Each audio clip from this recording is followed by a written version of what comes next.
All right, let's get the meeting started. Welcome everyone for the Planning and Strategic Initiatives Committee for January the 27th. I'll just start off with asking if there are any pecuniary interest or general nature thereof.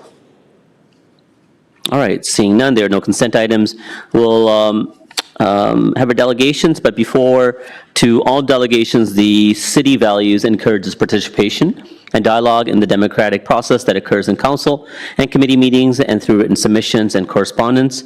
It is important that these instructions remain respectful towards other members of the public, staff, and council. In case where dialogue is not respectful or a delegate interrupts councillor, staff, or other delegations, makes derogatory statements about councillor, staff, or others that are disrespectful, or uses hate speech or language that is considered harmful or defamatory, the chair may, likely will, interject and take necessary action to maintain a respectful and inclusive environment for everyone, which could involve removal from the meeting. One last reminder, the delegations are permitted to address council for a maximum of 5 minutes, which will be displayed on the screen in front of you. When there is 30 seconds remaining in your time, you will hear a small audio tone that will signal 30 seconds remaining.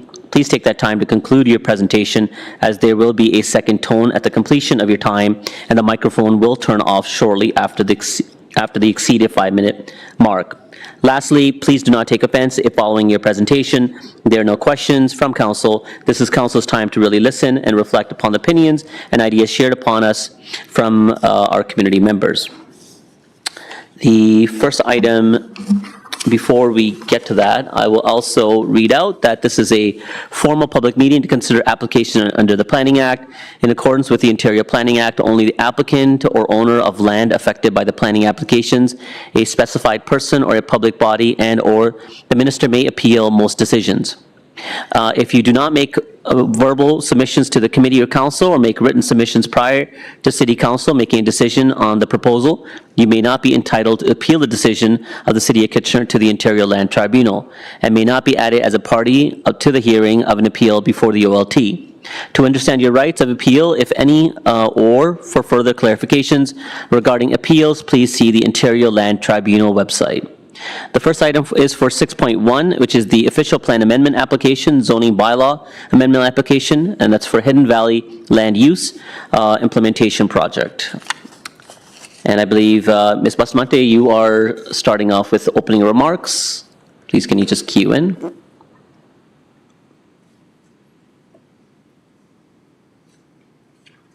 I'm not seeing you.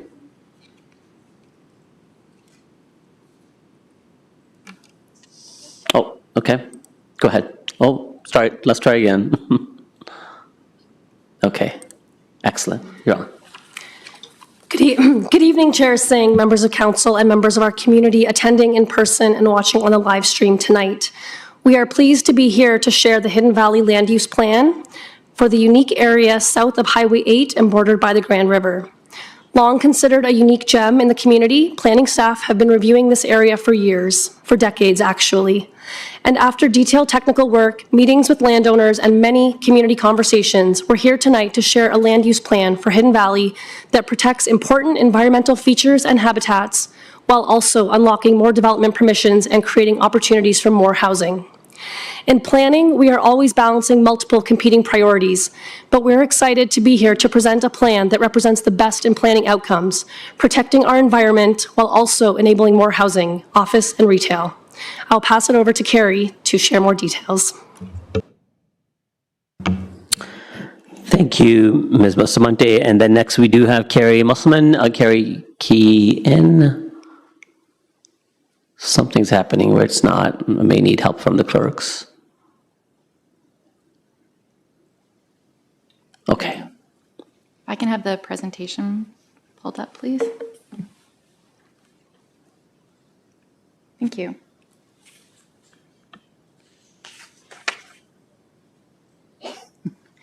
Technical difficulties. There we go. Thank you. Staff are pleased to present the Hidden Valley Implementation Project, which is an opportunity to update the land uses and zoning for this area to conserve important natural areas for the long term, while also enabling a more diverse range of housing options. Like Rosa mentioned, work in this area has been going on for at least 4 decades. The proposed planning framework for Hidden Valley is an opportunity to comprehensively plan for development while protecting and enhancing significant natural areas. The delivery of this OPA and ZBA will set the stage for all future development in Hidden Valley and is intended to be the last step needed prior to beginning the private development application processes.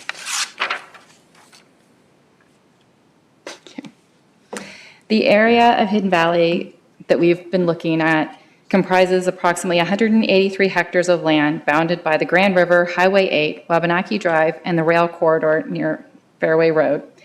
The area between Fairway Road, Highway 8, and Hidden Valley is a mixture of residential, industrial, and utility land uses, including the transformer for the Hydro Substation 7 and Regional River Birch Sanitary Sewage Pumping Station. The remainder of the lands within the study area are currently vacant, existing either as agricultural fields, wetlands, woodlands, or other areas such as vacant commercial industrial lots. The existing context of the area has limited road access and partial municipal services, with existing land uses in Hidden Valley being mostly low-rise, large lot estate residential. The city, region, and the province have made and will be making significant infrastructure investment, which will in part support future development within Hidden Valley, including the River Road extension, new municipal services, and connections to Highway 8. Alongside these investments, there is an opportunity to support a broader range and mix of uses that then exist today on the portions of undevelopable land, creating more complete community.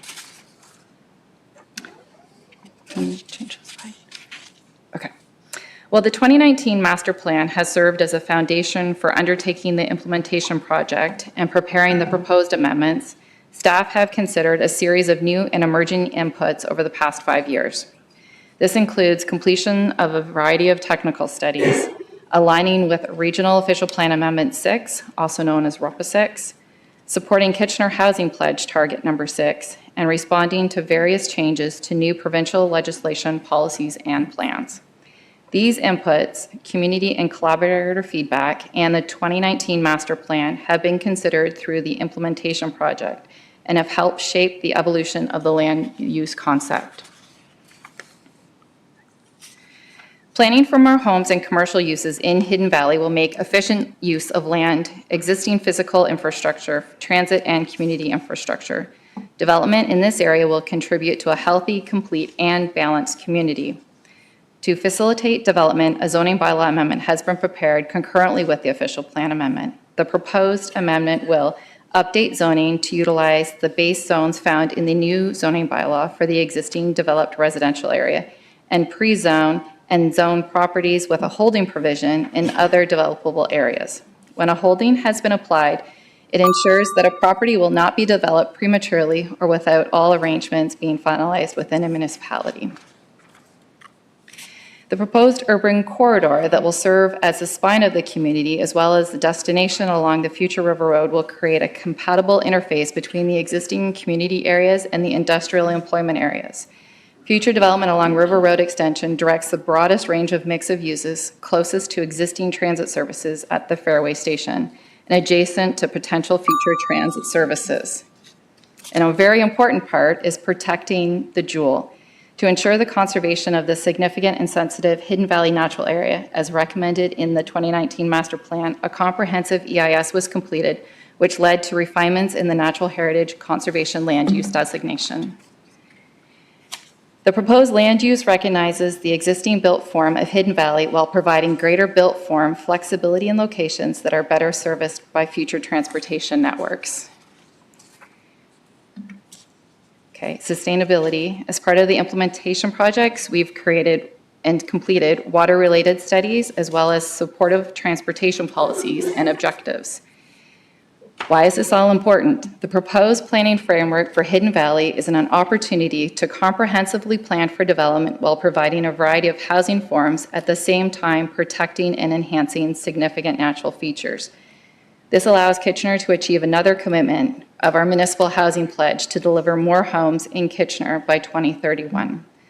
The delivery of the OPA and ZBA will set the stage for all future development in Hidden Valley and is intended to be the last step needed prior to beginning the private development process. One more slide. Oh, thank you. This concludes our presentation for this evening. Thank you very much. And in staff attendance, we do have Mr. Rodriguez, Balk, and Ms. Bustamante will be present as well. We will move on to our delegations. First up is Peter Benninger, Coldwell Banker.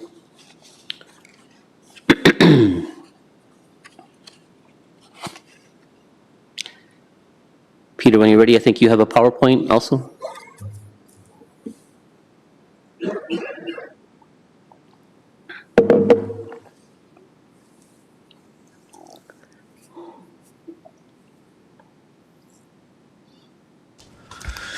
Good evening, Chair Singh and members of the Planning Committee. I wanted to speak to you this evening as a property owner in the study area. So I'm representing Pearl Valley, which is the owner of the lands, and I'm not advancing. So my presentation is going to cover my period of land ownership and some of the activities, the studies we've done. I want to talk about the natural areas, the developable area chronology, and what I would call areas of disagreement with the city. And I want to follow that up with Nathan Miller from NRSI and David Aston from MHBC. So this is the area that is in my ownership in red, and it's approximately 200 or 198 acres, I think, net now of land after the road taking by the region for River Road. I purchased the land in 2004, so I've had 21 years of working relationship with the city and the regional staff. Through that period, numerous meetings, too many to count, lots of walks with lands, with staff, council members, that sort of thing over the years, and certainly have done a lot of land stewardship during that time period, forest management, ongoing maintenance of dumping, regrettably, on the property, off-road vehicles, and what I'd call interlopers. We've got a lot of ongoing studies over the years, as well as in addition to what the city has talked about, what they've done. And I've had many meetings with the residents of Pearl Valley throughout those years, and of course full participation with the secondary planning open house and the land use master plan back when it was completed in 2019. I'm not going to go through all these studies, but I will just say that we've certainly been on the lands, as I say, for many years. NRSI, who's our environmental consultant, has been doing studies from 2015 right through to current. And you can see there the variety of studies, butternut, lots of salamander studies, woodland drip lines, various studies throughout that time period. We've also had MTE doing many studies, technical comments and reports back with all the various studies that have been being done. On River Road, the sanitary pumping station, the flood risk EA, and the watershed storm management strategies. In addition to that, we've done a lot of our own technical studies on servicing various areas of the lands once the city servicing is going in, and just to prove out concepts and so forth. We do have ongoing watering, groundwater monitoring going on, and we're currently continue to work with the region and the city on the expansion of the swim pond on the west side. This is what the property looked like when back in 1963. I was a little young lad at that time, but and didn't have the pleasure of walking these lands back then. But you can see this is just post Highway 8. And give you a good sense of what the environmental features were at that time and what areas were being farmed and that sort of thing. But more importantly, this next map is the map of the developable areas that were available when I purchased the property in 2008. and there was approximately 68% of the lands were developable with 32% natural heritage. At that time, there was about 133 developable acres, and 63.75 acres were natural heritage. And that's supported at that time by the existing land use map. This is the area that's now with the land use master plan was 33% developable, 67% natural heritage. So we had 63 acres developable and 132.9 acres natural heritage. So our areas of disagreement are 3 areas. I've identified them as areas 1, 2, and 3, and you can see where they are on the map. I'll get to them fairly quickly. You can see the acreage of each one of them there and the total acreage of 6.1. If I could ask that the link to the drone vehicle be played there. Just to give you an idea of these areas.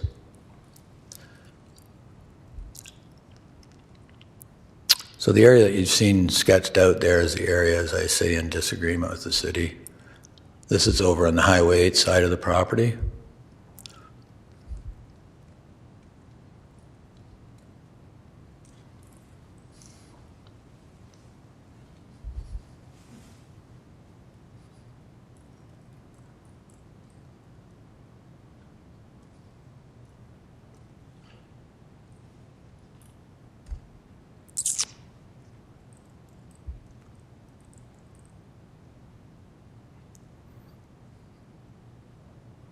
Next area 2 is on the south side of my lands. It's actually right across the road from a recent development that was just approved for townhouses. The area in red is the area that was an approved 5-acre plan from a number of years ago. So you can see the change in size there.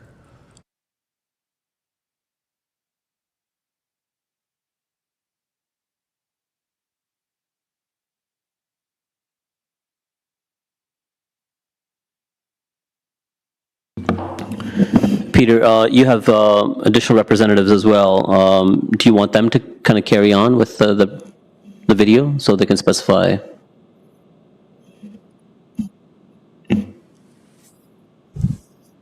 Now? I think I'm frozen. There was a follow-up slide to that. I'll look to the clerks. There seems to be more to it. I'm sorry? I'm just telling the clerks to see if they can help you with that slide that's Okay. frozen. Yeah. Oh, there it is, yeah. Just wanted to show that slide. That's that area 2 that's over by the highway. So just want to demonstrate there, that's obviously just hand sketched in, but the area in blue is where the LRT will go by, the future LRT, and the green is the road that's going to, River Road, go over, and then the connector road onto the current Hidden Valley Road.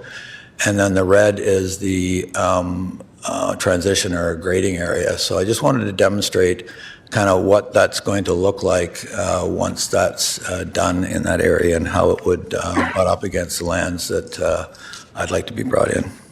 So from there, I'd hand it over to Nathan Steffler, or Nathan Miller, sorry, from no worries. MRSI. Thank you. Thank you, Peter. Before you do, Peter, I know you have a couple of representatives, so David Ashton, I believe, is with you as well.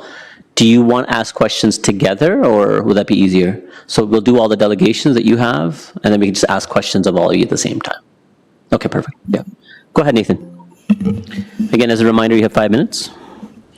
Peter ate up 2 of your minutes, so you have 3 left. No, it's okay. You have 5 minutes.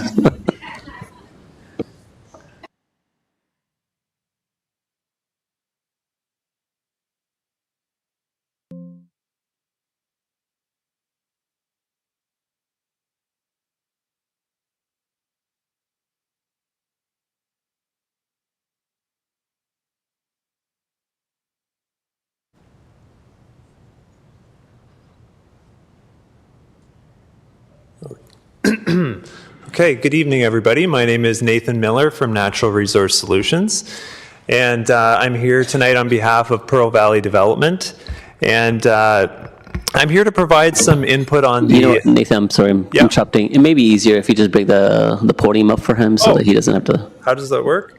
Staff will take care of it. Our clerks have a lot of gadgets at their disposal. We have to adjust for some heights here. It's okay, just give it a second. We'll Okay. pause your time.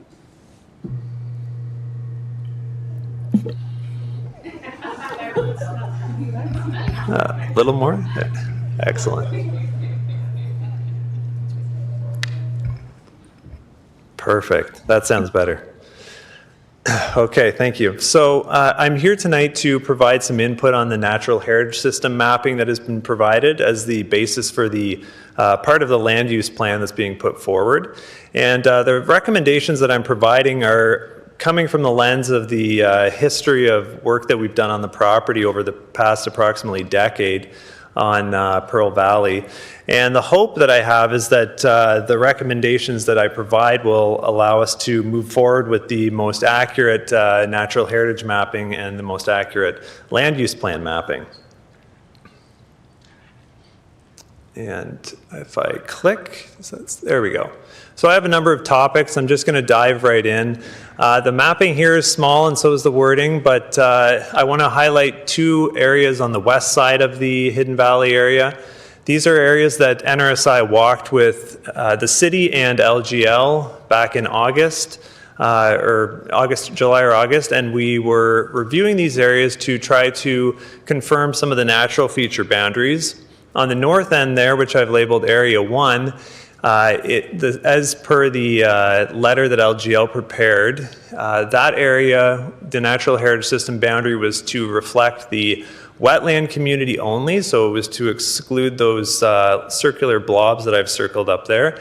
And in the southern end, that area was to be adjusted based on the trail that we walked, as you can see in the highlighted text. And so the map on the left is actually correct.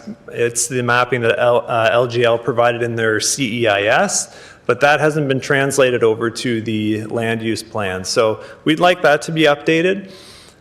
And I'm not sure if it's related to the mapping that LGL provided regarding other woodlands in the CEIS, as those red blobs kind of match up with those areas. But my understanding and the understanding of that letter that was provided was that those areas were not woodland and would not be incorporated. Peter Benninger highlighted these other three areas, so I won't go into detail on those. Suffice to say that NRSI has carried out extensive field surveys on those areas and the property in general, which has included vegetation community mapping, woodland drip line assessments in some cases. And in addition to that, NRSI has also provided recommendations on buckthorn management, invasive species management, which has contributed to the characteristics of the site and has opened those areas up once those species have come out. I wanted to also speak briefly to the significant wildlife habitat overlay mapping that's provided. This mapping is provided in the CEIS, and based on NRSI's review of these and our experience on the property, we feel that there are some areas that should be updated in terms of the extent of the habitat. I don't have time to go through that right now, but I'll highlight one for you. The orange layer in the back is candidate bat maternity roosts, which covers much of the woodlands. This is identified as candidate habitat, and based on my understanding, the detailed cavity tree assessments were not carried out on this property that would allow you to map this as candidates, so that should be updated along with a number of others. So you can ask me about that if you'd like later. We also have comments on the some of the policies that are being put forward for OPA for the official plan amendment, and I'll highlight one here related to linkages. The wording says the linkages should be detailed in accordance with the CEIS prepared by LGL. We feel that that wording is a little bit unclear. We're not sure exactly what in accordance with means. And in addition to that, the linkages that are mapped on this were not based on detailed requisite wildlife surveys, which would allow you to map wildlife movement corridors. So we would like that wording to be adjusted among a number of other things that I don't have time to get to. And one other item, there's a teal line that you can see that's crossing that field there. And that is for a potential Jefferson salamander linkage that needs to be evaluated. NRSI has evaluated that over the years, and our studies have shown that it's not being utilized by that species. We are working with MECP to address that species on the property, and are continuing with that today. So I'll leave it at that, and happy to answer any questions. Thank you. Okay, we'll hear from Dave Ashton as well, then we can ask questions of all of you at the same time. So go ahead, Dave.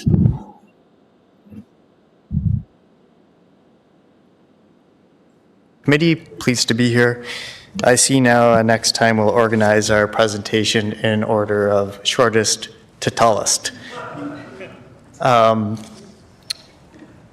Just waiting for this to come up, but I would first want to just state that we do acknowledge all of the work and effort that has been put forward by staff in getting this land use plan forward into this public meeting tonight. What we're here trying to say is just that there still are some outstanding items and some matters to be clarified, and maybe a little bit more work to do to clear up some items. It's a presentation coming up. I'll just keep going through. There are a few areas of concern generally that we have with what's being proposed. We talked about some of the changes in the focus areas, and Nathan talked to some inaccuracies or some items that need to be picked up through agreement with LGL based on site walks. There's some inconsistencies in the mapping. Map 6, which wasn't shown in the staff presentation, sorry, I'm not sure why it's not advancing, wasn't shown, but there's some concern there because there is a land use plan, but then there's a map 6, and I'll get to that, that identifies other additional considerations for environmental review. In general, some other areas of concern that we think need a little more discussion. Proposed trails. The trails are mapped. These may evolve over time. There's policy or reference to policy with regard to no snow storage permitted within the area. We don't think that's a practical or feasible policy direction. So these were the areas of concern that were identified. The circles in blue are areas that I think need some clarification because there was previous discussion.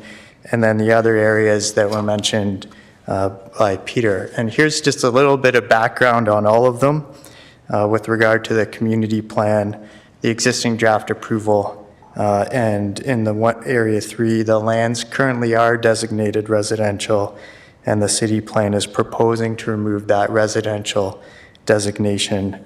And you saw the information provided by NRSI and the slide from Peter on the overview.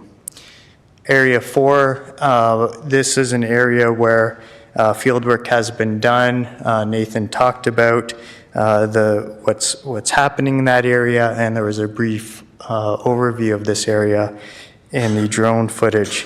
What's interesting here, and again, something to clarify on the bottom left image, is from the LGL EIS, which actually identifies the area that we're requesting to be considered residential as residential, but not carried over into the city's official plan schedule. The additional area is along Hidden Valley Road. Again, historically identified development potential along Hidden Valley Road. We know there'll be changes occurring along Hidden Valley Road, and we think that there is a section of Hidden Valley Road that is outside of the natural heritage system that could be considered. We are proposing some changes to the mapping as identified here, reflecting the information. This is map 6 that I mentioned.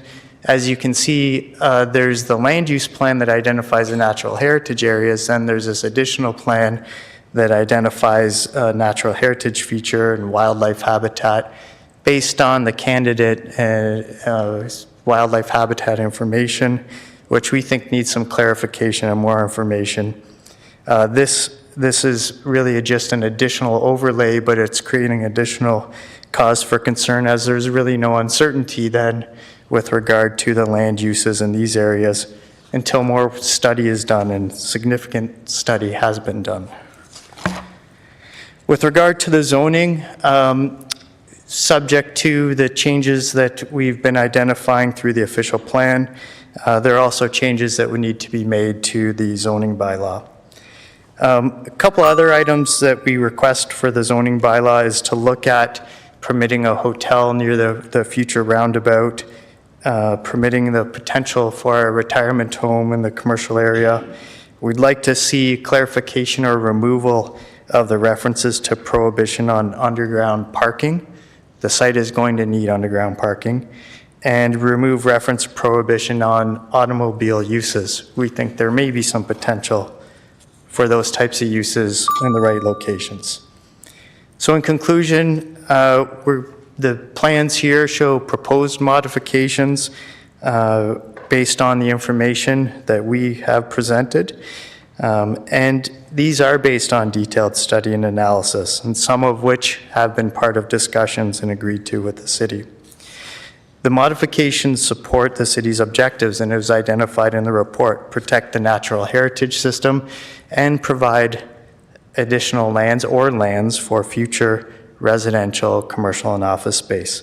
And the changes that we're proposing do exactly that as well: protect the natural heritage system and provide additional lands for future housing and jobs. So we're requesting the committee to consider all of our submissions, provide some direction to staff to look at modification to the schedules, and provide some further clarification on the points that we raised here this evening. Thank you, Dave. Your time's up. All right, I will open up for questions of the three gentlemen. Councillor Deneau. Thank you, Chair Singh, and thanks, gentlemen, for coming out tonight. And I can certainly appreciate, Peter, your wanting to get moving on this because you've been waiting a long time. Excuse me. So a few questions for you, and I'll ask staff the same questions when it comes to them. So of the three areas that are in question, are they all going to be residential? No. Two would be residential and one would be commercial. Peter, just move the, come towards the mic. Two would be residential and one would be commercial. Okay. And so of the two residential properties, like how many homes or how many units are you thinking you could fit on there? Well, I mean, we didn't get to the point of looking at, final concepts, but I think the one would take about 20, and the other probably, I would think in the 40 range. Low residential? Yes. Yeah. Okay. A low to mid, yeah. Okay, and I'm assuming you've had conversations with staff.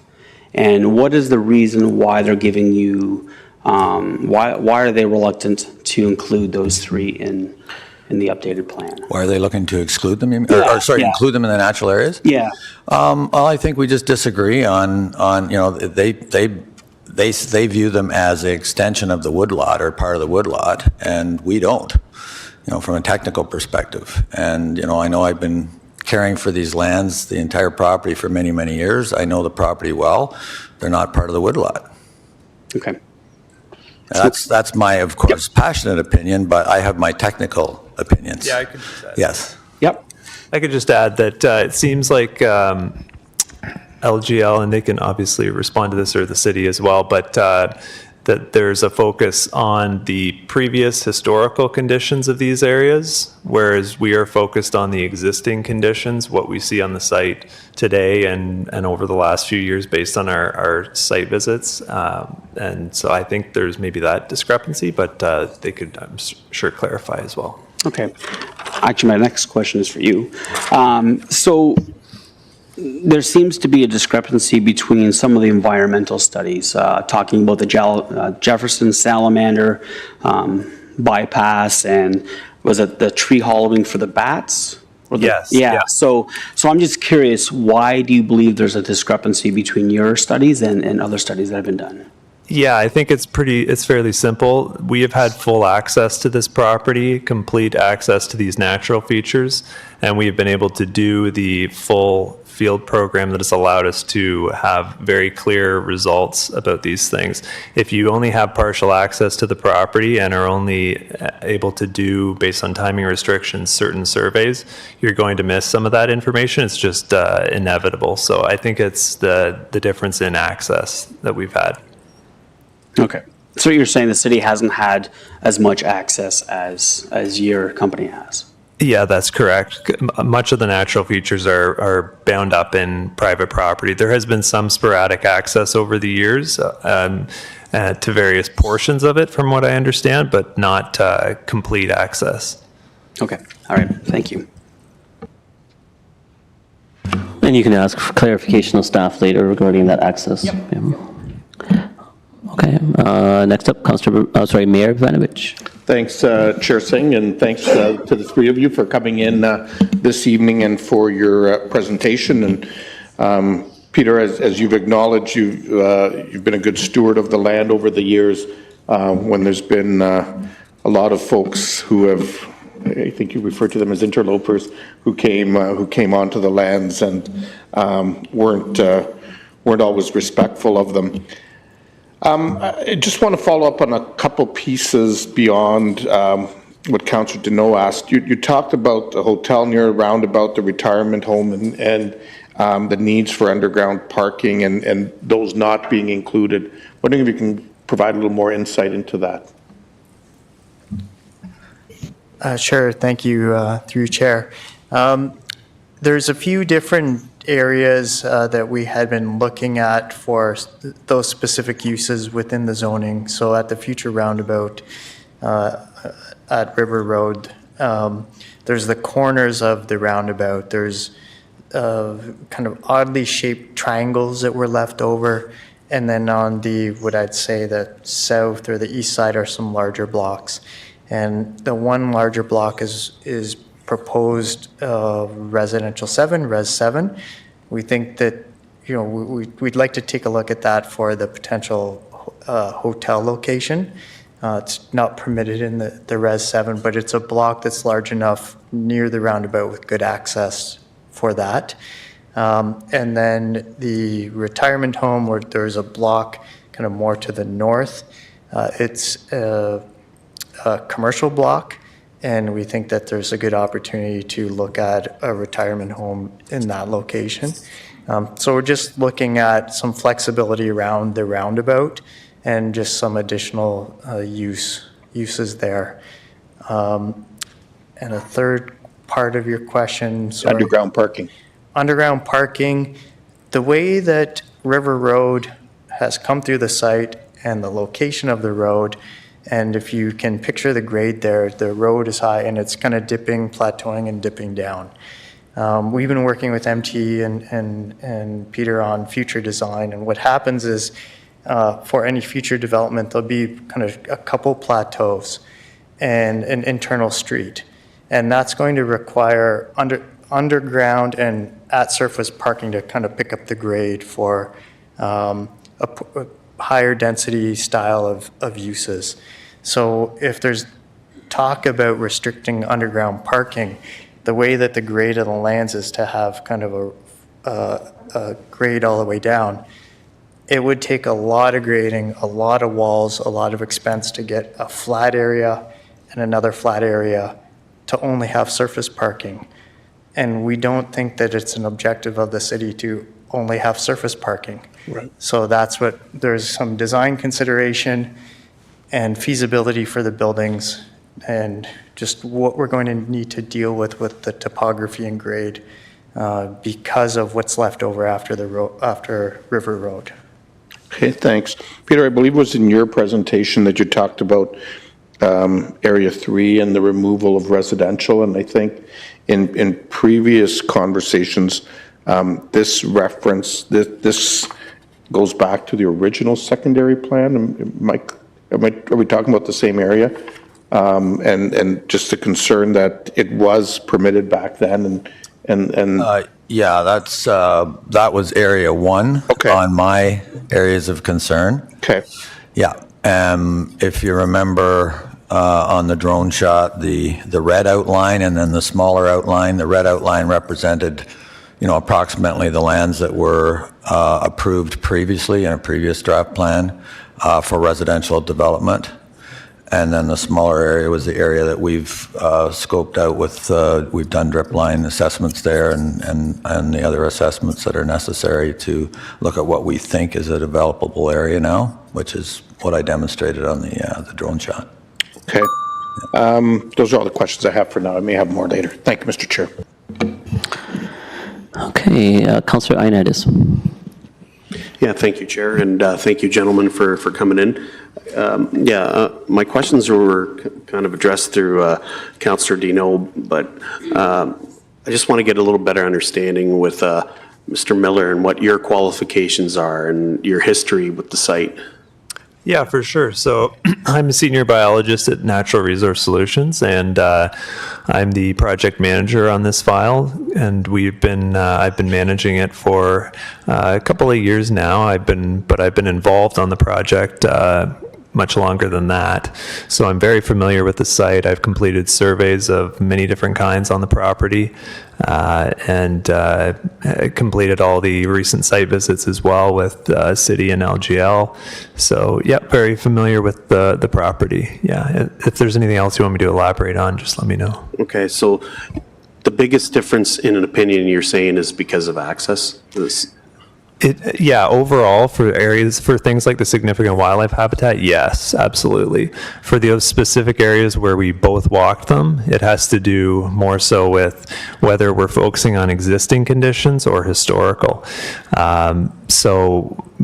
For example, when we're walking the site, we're both agreeing on what we're seeing, and yes, the drip line is here for the most part, but are we focusing on what this area used to look like, or are we focusing on what it is now? There seems to be a discrepancy there for those specific areas. Okay. All right. Thank you. Councillor Davey. Yeah, thank you. Just one quick question with reference to the 3 areas that Mr. Benetron pointed out. Just visually, it looked like there was fewer trees in those areas as well, but they did also look younger. Like the trees looked like they were smaller.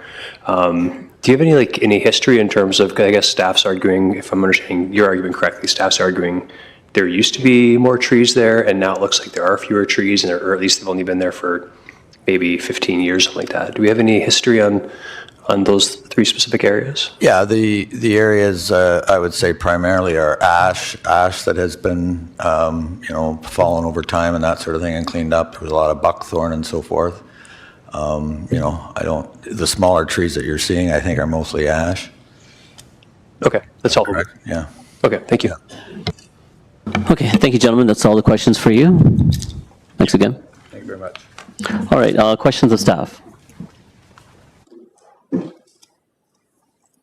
Councillor Deneau. Thank you, Chair Singh. And I want to thank all the staff that have done years and years of studies, and 2019 was a big decision at that point in time, and we're now looking to turn this over to develop it. But obviously the previous delegate has some concerns, and so of the 3 areas in which are disputed, what's the city's response as to why we don't want to include those in a residential? Like, what's the reason behind it? Or 2 of the residentials?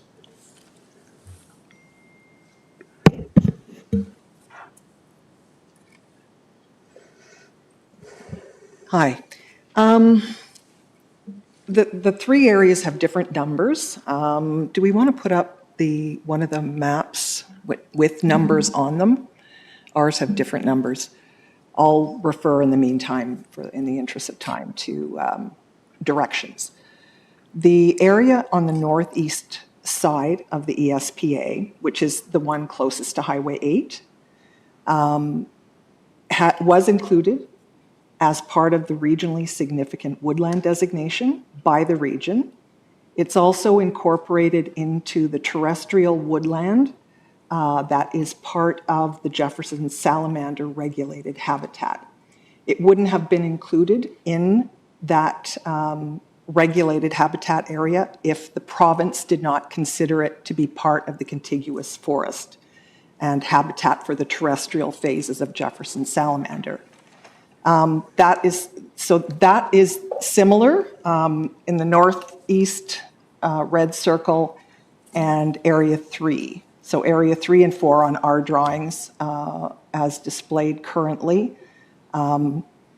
Both are included in the regionally significant woodland designation from 2019, as well as within the forested regulated Jefferson salamander habitat area.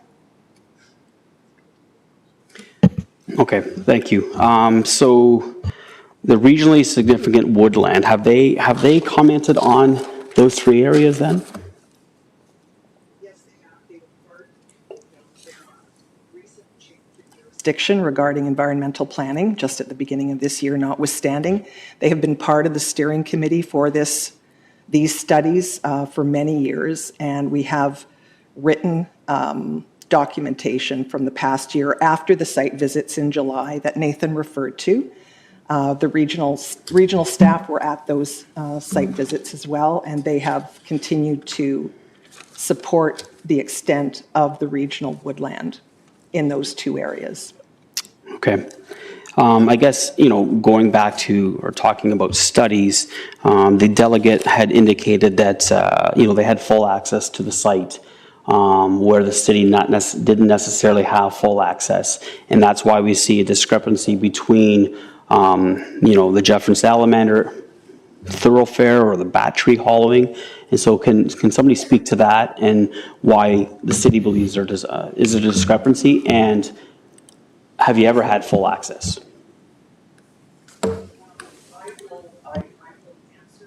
Our consultant from LGL, Beverly Saunderson, is also here, and she can speak to the access that their biologists had over the time that they were doing the comprehensive EIS work for us. We requested at the beginning of us starting this comprehensive EIS to support the new land use designations after the realignment of River Road and the need to change the existing community plans and land uses that were assigned to the area because of that change. We did request of the landowner access, and we were only allowed very restricted access to certain parts of the site, as well as being accompanied by the owner or the owner's representatives. And I think that's really what Nathan is referring to. We did ask for access, so we did ask for data sharing as well. And did you receive data sharing? No? Okay. Yeah, please, if you want to, go ahead. Yep. So LGL has been to various places on the site to do a variety of different studies. It's not inaccurate to say that it's been not as holistic as NRSI has. But I do want to point out that the layers that they're talking about, specifically significant wildlife layers, those are overlays. They're intended for further study. So they are an overlay based on our preliminary data saying these are likely candidate habitats. And then the policy framework allows for additional study to be submitted upon submission of an application. So they were intended to be preliminary overlays, and they acknowledged the not necessarily fulsome access to the entirety of the site. So I just want to make sure that everyone is aware of that. And then for the other 2 areas, in terms of Area 3 and 4 and 5, which is in the north. So Area 3, the main point of contention for that one is primarily the definition of woodland. So we take canopy cover. So that's pretty standard for our field to take sort of the tree drip line, whereas NRSI is using a different definition of woodland. So it's actually a technical ecological difference. For the northern area, so Area 4, there was a statement saying that our recommendations was that that be residential. I just want to clarify that that's not the case. So for that area, we attended the site in 2021 right after tree cutting had occurred. So we actually have photos of the tree cutting occurring.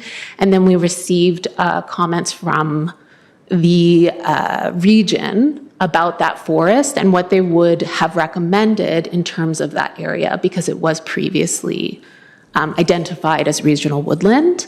And their position was that they would look for it to be regenerated. And so that was part of our recommendation for including it in the natural heritage system. And then the second part is that area, as was pointed out by the delegation, will be encroached upon due to a road. And there's actually a natural heritage feature just south of it, and that would be the only connector to the natural heritage system. So there were a couple reasons why we recommended including that. And then the northern area, we have a difference of opinion with NRSI. So they have excluded what they categorize as plantation woodlands from their definition, which we have received. Our assessment and the region's position was that it should be included in the overall woodland. And so the area that they're showing in the north is much smaller based on our assessment, and that entire area is actually removed with the expansion of the road. So that's another reason why that got included in the natural heritage system. So I just want to provide that additional context so that it's understood why those decisions were made. Perfect. Thank you very much. Councillor Ioannidis.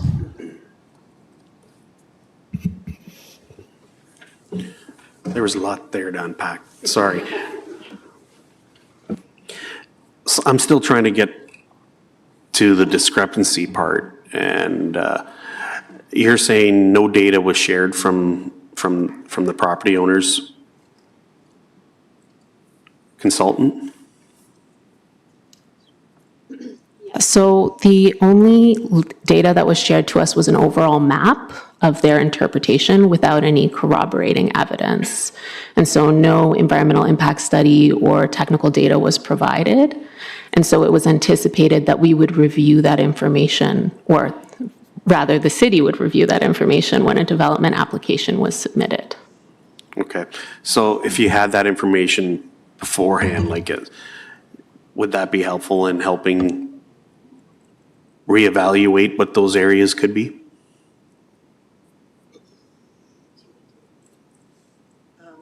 I would say that it would be helpful, but it would have been helpful 2 or 3 or 4 years ago. More helpful. Okay. All right. Thank you. Councillor Davey. Yes, thank you. Just 2 questions. First on the, sorry if I missed the answer earlier, but on the underground parking, in the report, I don't think it necessarily excluded underground parking. You just said, I believe it said something along the lines that there would need to be further consultation. So can we get some clarity on whether underground parking would be banned or not in this area? Through the chair to Councillor Davey, that's correct. Yeah, the zoning bylaw amendment and official plan amendment are not ordered to prohibit underground parking. In fact, we also, in the source water protection report prepared by Matrix Solutions, sort of speak to structured parking as a solution near the sensitive water locations, where it can help us reduce the amount of salt that needs to be applied in different forms of structured parking. So the regional official plan does have policy that speaks to it being a potential risk activity, but that would be reviewed as part of any further development application. Okay, so if we were to approve this as is, there would still be the opportunity for them to pursue that, providing it's not going to impact our source water? That's correct. Okay, thank you. My other question, again, was going back to the disputed lands in the 3 areas. And I guess whenever, just to preface, if I just a little bit, Mr. Chair, I always kind of try and balance these things being internal to the city, it's developed area, versus when we say no to these things, it puts pressure on the countryside line as well. So that's why I push back on them a bit. So with that, I guess I heard some things too, like in terms of I believe I heard that one of the areas is being protected, hoping it would be regenerated. And I guess I'm just wondering what staff's opinion on that is. Like, if this were on the outside of the city, I guess, would we be seeing the same level of protection for areas that, like, if I'm being frank, didn't seem like they had a whole huge number of trees in this area? I can answer that. What was being referred to was an implementation practice that the regional forester has when they issue permits under the Regional Woodland Conservation Bylaw. That is the type of permit that Pearl Valley received in order to do the kinds of work within the natural areas there several years ago. One of the types of permits under that bylaw is called a woodland removal permit. And that's what would have been required if they wanted to change the shape of the polygon of the woodland. That goes to their standing committee at the region for approval. What they applied for and received instead was a woodland management permit, which was to, as Peter and I think Nathan have described, removing hazards, managing it for wildlife or for removal of veneer timber, or I'm not sure what it was, but that doesn't allow you to change the shape of the woodland. Rather, if the woodland shape changes, that would have to go to their committee as a woodland removal permit because it would change the shape of the woodland. And that wasn't the type of permit that was applied for or received. Okay, thank you. And last question, should the applicant not be satisfied with council's direction on this? I'm assuming this is appealable, council's decision in general. Through the chair, yes, these applications would be appealable by landowners. Okay, thank you. Mayor Benedict? Thanks. Thanks very much. I want to ask a few questions just related to a couple of items that I asked the delegations, particularly in regards to the issue of the hotel, the retirement home, the underground parking has been dealt with. But those two, as I think of that area, as I think of sort of creating complete neighborhoods and a complete part of that part of the city, it would seem to make sense that those would be considered as part of this application. And I'd just like to understand what staff's thinking was on these.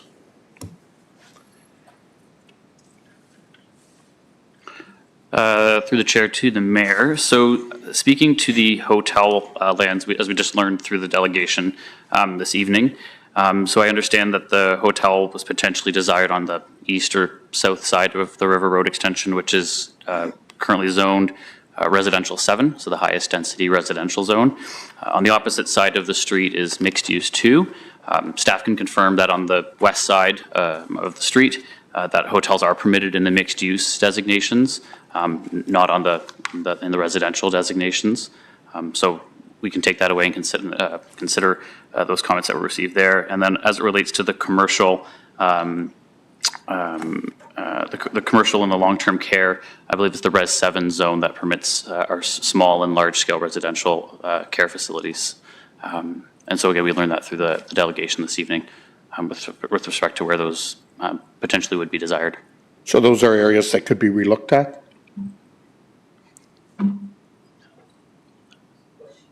Question really is it already allowed under the Res 7 for the care facility? And if not, can that be revisited? Sorry, Ms. Gauze. So through the chair, what I would say is that all of those uses that the delegate referenced this evening are permitted within the range of zones that staff is recommending be applied. Our understanding of the delegation this evening is that they're looking for hotel permissions and retirement home permissions in specific areas that may not be permitted in the staff recommended zoning on that particular portion of a property. We have had many conversations over the past number of years about the location of specific uses. We feel that the land use plan and zoning that is being recommended by staff provides opportunities for complete communities and allows for all the uses being sought within the Hidden Valley community. There is an opportunity, as always, to do private development applications once the landowner is more certain of the location of a desired retirement home. To do a site-specific zoning bylaw amendment, the official plan policies are generally in place. Okay, but those would require, I guess, more time, more money, and so on to basically go through and do another application over and above what this process could deal with? So through the mayor, it would depend on the location of a proposed hotel. So a hotel is not permitted in the residential land use designation nor the residential zones, simply because it's a larger scale commercial use. And staff would want to have more detailed conversations and considerations of a larger scale commercial use and compatibility. Okay. I mean, I guess my next question, I look at the fact that there are a number of areas where there still seems to be a discrepancy between staff and the delegation, and obviously a lot of really good work has been done here. I've been around since we started talking about this set of properties, and so the fact that we're at this point is a lot of progress and a lot of hard work on everyone's part. And clearly, if we looked at the lists, a whole lot of studies in the process as well. I guess my last question would be to Councillor Deneau, because it is the ward that he represents. And cognizant of, what Councillor Davey was asking in terms of appeal potential and so on, I think it's always better if we can try to hammer out some consensus on these issues. And so I guess my question to Councillor Deneau is, would you be amenable for us to defer this potentially and take some time for you as the ward councillor to work with staff and the applicant and see if we can work out some of these issues? Yeah, I think that's in the best interest of both parties. Additionally, other than meeting just at a coffee shop, I think it would be beneficial to, if we can access those three sites, the three areas of contention, just to kind of get a better idea. Like the drone, that was an amazing drone show, but I think, from my own personal perspective, I'd like to see it up close and right there. So yes, I'd love to move for a deferral. Yeah, I think it's recommended not only for the site visit, but site visit with you accompanied by staff and the proponent, but also I think it may be helpful to have that in a person meeting at City Hall so they can have access to the maps and all of that too. So a deeper dive into the discussion also. So, So I'm not going to move that. I'll let maybe Councillor Deneau as the ward councillor. It sounds like he's amenable to it. I'll let him move that and go from there. Councillor Deneau, could you keep your mic on? I will come to you for the deferral motion. Councillor Davey, you wanted to get some clarification on the deferral? Yeah, I could, just before Councillor Deneau moves his motion, so I thought I'd get some input, because I'm really only hearing, unless I missed something, I'm only hearing two key things. One is the three areas of land that are in dispute, and the other one is with respect to the hotel. Is that retirement? Yeah. So if I'm not missing anything else, I'm just I guess I'd ask staff if it would be cleaner or better for them if we were to approve the recommendation and just defer those four items, the land and the other items. So I guess I'd ask just so they get an indication of movement. Like I'll look to staff and see if there's an urgency to get the approval, or if it would be better just to get a more comprehensive dialogue rather than getting the approval and kind of, shoestring yourselves, just those specifics of it. Just in case from that dialogue, if anything additional comes as well. I'll look to staff. Ms. Goss? So through the chair, I would suggest if a deferral motion is being considered, depending on the timing of that deferral, then it would be preferable to defer the entire matter. Yeah. Councillor Deneau, do you have a deferral? Well, you know what, I think staff would probably be best to answer that. How much time do you think that may be recommended to allow a site visit and then perhaps another follow-up meeting as well? Perhaps spring, especially if you're considering a site visit. I think you'll probably get a much better perspective of the site. I was ready to put my boots on. Go ahead. Yeah, well, he's pulling at his snowmobile, but just to see if staff are, what their preference is. I'm looking to staff to get an idea.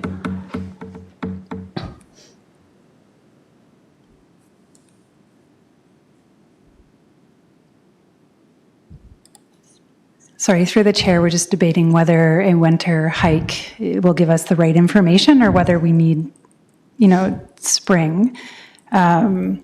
So we can do either or. I was also looking at the delegations to find out how we can work through obtaining permission and working with them on a schedule that works for them as well.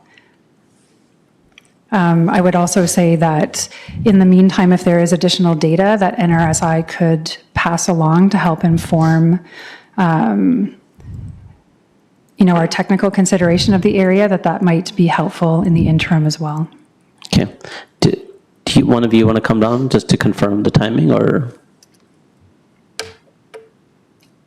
Either, whichever. Of the three amigos, whichever you prefer.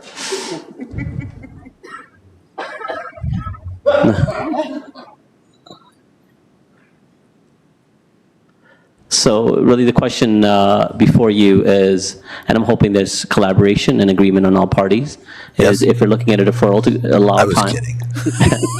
Allow time for you to do a site visit with Councillor Deneau and staff. Yes. And as well have additional follow-up discussions so that you are adequately heard. The question is, would spring be preferable, or would you prefer something rather sooner? I'd just be prepared to do it now, something in the next 30 days, whatever I think is reasonable for the consultants. Okay. All right. And the other question of staff was, and I don't know if you can confirm to this, there's still some studies that staff would feel that it would be beneficial for them to be able to be responsive to the follow-up meeting, if that data could be forwarded to staff as well. Yeah, I think I'll have to discuss that with NRSI, but I think I should clarify that I think that the only withholding there's ever been, including access, on my property, is the work that we've been doing with the Ministry of the Environment with the Jefferson Salamander study. Peter, I don't think because we're in the middle of all that, and it's not something we're sharing when we're in the middle of it with the ministry. That's I the don't only think staff withholding are saying that there's any withholding. Well, that's what I heard. Yeah, I don't think that's we heard it. But if you're taking exception to it, I'll take it a note. It's just that any additional data that's available, I think what staff are asking, that may help with the follow-up meeting. That's good. Yeah, thank you. All right, thank you. I think it's preference to the applicant to have something sooner. Staff said they were okay with either. Mayor Benedict, okay, you're done? Okay. We're good within the 30 days, Ms. Goss? So through the chair, we've had a chance to have a chat over here, and any time in the winter when there are no leaves on trees, it is more challenging to get at some of the environmental features, especially regionally significant woodlands, to determine the extent of those. It may be better to defer for a slightly longer period of time to allow for a more fulsome site visit. Councillor Deneau, can you key in? Oh, you're already on. Okay, so really, rather than to not drag this on much further, you have the information, recommendation from staff, you have the preference of the applicant. They would prefer to have this done a little sooner. You are the one who's putting forward the motion for deferral, so I'll leave it to you. So yeah, I tend to agree with staff. I think it in the best interest to get the best possible outcome for these areas would be once the snow melts, then we can get a better idea of what's there and a better snapshot. Leaves on trees. And so what are we? We're end of January. I can understand, Mr. Benninger, you want to get going because you've been waiting a long time, as I indicated earlier. But I think it's in the best interest to come up with a common ground if we wait until, another 2 or 3 months. We've been waiting for a long time, I think 2 or 3 months. If we get full clarity, we'll have a better understanding of what the concerns are on both ends, so. Okay, so I have April 7th, it would be the spring date, the earliest spring, I would say. Are you okay with that? Yep. Okay, all right. So I guess you're putting motion of deferral to April 7th? the 7th, and this deferral motion is directing staff to coordinate a meeting with the proponent staff and Councillor Deneau, and any additional follow-up meetings that may be required from that. Councillor Ioannidis, as to the timing of the deferral motion. No, I'm supportive of it. It's just I just wanted a question with regards to, in the past, have we ever had a third party peer review all the consultants' works and our works to make a better understanding of what? I don't think we've done that. I can't recall. Look to staff, but do you want to add that, as it would be probably additional cost on our part to have that data reviewed? But I mean, if that's the recommendation that you want to put forward. No, I don't want to put that forward. And I think we can have the our parties and the other party, come to some kind of workable solution. But I'm just wondering if we've done that in the past. Okay, no, it's a good question that you posed. I think I do have a lot of confidence in Councillor Deneau, and his job is to represent the interest of the proponent as the landowners, and of course also take heed and consideration from our staff and the data that they have. So if I will look to you, if you see that there may be some further benefit to have that peer review, that's something that perhaps you can have that further consultation. And if a direction is required, that's something it's ample time in between to allow you to have a direction staff as well. Okay. I'm seeing people click in, but I really want to specify this to the timing, because we do have the deferral motion on the table right now. So just to the timing. Go ahead. Thank you, Chair Singh. And yes, I am speaking to the timing. I'm concerned that April 7th, there's always an ice storm the first week of April. There are no leaves on any trees the first week of April.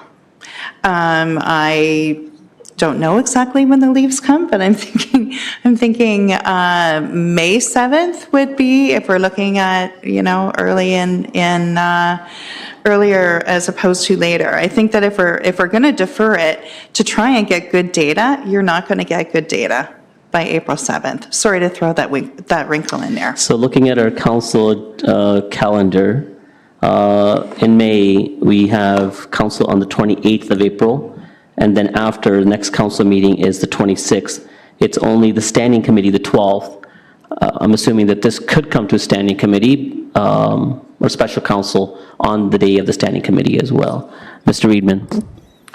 Yeah, through the mayor, and so we would recommend the May 26th date to make sure that there is tree canopy cover that could be assessed in time to report back to council. Okay. I will come back to Councillor Deneau on that request. Thank you, Councillor Michaud.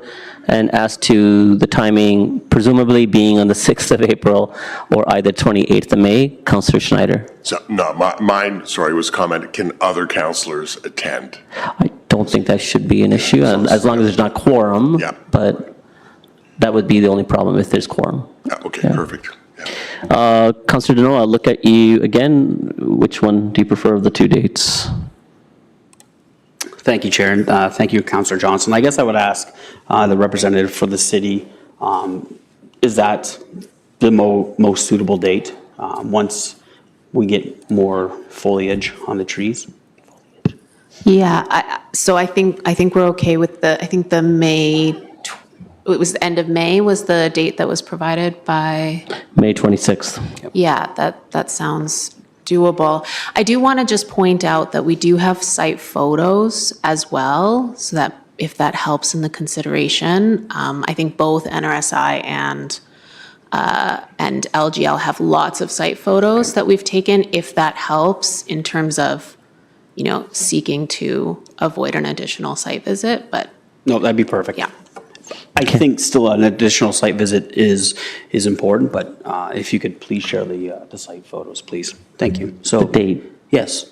May, is it the 24th, 22nd? The May 26th. 26th. Okay. Councillor Ioannidis on to the timing. Again, I'm a little concerned because this is being pushed now quite far. And so I wonder if there's a parameter in there that if there's collaboration within what the data has already been collected, as the consultant says, that if this could be pushed sooner rather than later. Like maybe the site visit isn't the be all end all, but is my concern. Well, really depending on how the conversation proceeds, I think the hope is for the site visit to be in the spring. I mean, I can look to staff, if automatically they do have some certainty that there is a goal forward that's agreeable by all sides, I'm sure the recommendation can be brought sooner and put into the agenda. And that's why I'm seeing Ms. Goss kind of shaking her head to it. Okay, excellent. So that's definitely a certainty. All right, with that, we have the motion, much delayed than we had initially anticipated, May the 26th, but that's okay. But again, we are collectively as a committee looking at staff that the presumption was not for this to be delayed as long as it's presumably being put forward. So if efforts can be made to have brought this application, bring this recommendation, final recommendation sooner to committee or council, that would be the preference. So with that, the deferred motion, all those in favor, opposed, and that carries. Okay, just, Councillor Ordooni, where is he? Yes. Do you want to just vote in favor or? Okay, I'm reading your lips and saying you're in favor. Okay, thank you. All right, thank you very much. We'll move on to the next item. I'll give a couple minutes just for staff to reorient.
All right, everyone, on to item 6.2, which is the official plan amendment application and zoning bylaw amendment application for 4611 King Street East, Imperial Oil Limited, care of LJM Developments. And we have Eric Schneider as the senior planner on the application. And Mr. Schneider, you will be speaking to the matter. And as we proceed afterwards to the delegations, please hold your questions of staff until afterwards. And I want to bring attention to the committee that we do have a written submission from Vern Martin as to the agenda item. All right, Mr. Schneider, whenever you're ready, please proceed. Thank you. Good evening, Chair and members of Council. I'm here tonight to make a recommendation for approval of an official plan amendment and zoning bylaw amendment to facilitate a high-density mixed-use development. On the next slide, I will first discuss the site context of the neighborhood. The site is municipally addressed as 4611 King Street East and is located on the south side of Regional Road, King Street East. The lands are currently vacant and have historically been used as a gas station. To the west is an existing one-story commercial plaza containing a furniture store and a lighting store. To the east and southeast are lands owned by the MTO and the on-ramp to the 401 westbound.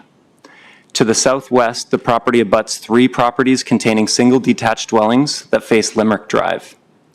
Access to Highway 8 is 2 kilometers west of the site on King Street East.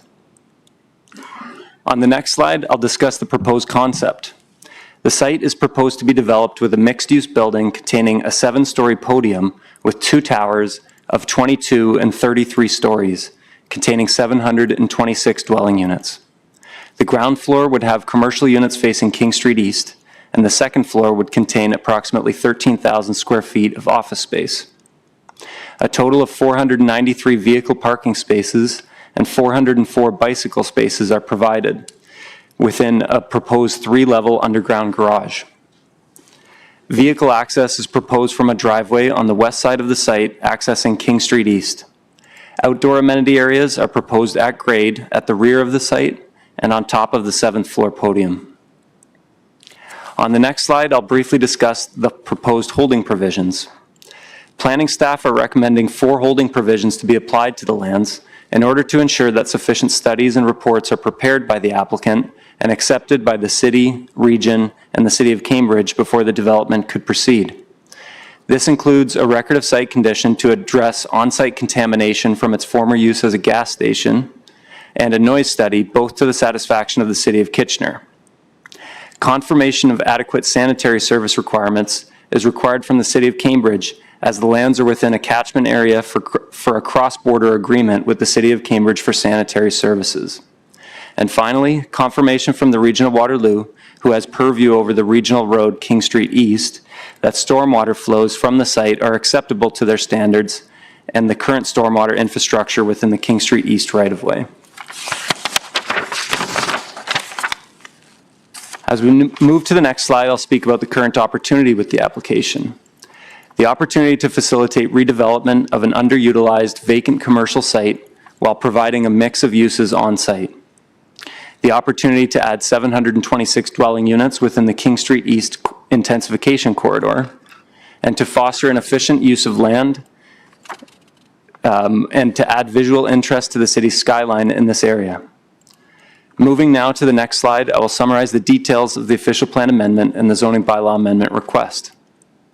To add a specific policy area in the official plan to allow for retail and for dwelling units, and to establish the aforementioned holding provisions, and to establish a site-specific provision in the zoning bylaw for building height, floor space ratio, reduction in required parking, reduction in non-residential gross floor area, to establish a maximum height of the building base or podium, a reduction in side yard setback, and to prohibit geothermal energy systems. In summary, the proposed applications represent good planning principles and are consistent with provincial, regional, and the city's planning policies. Thank you.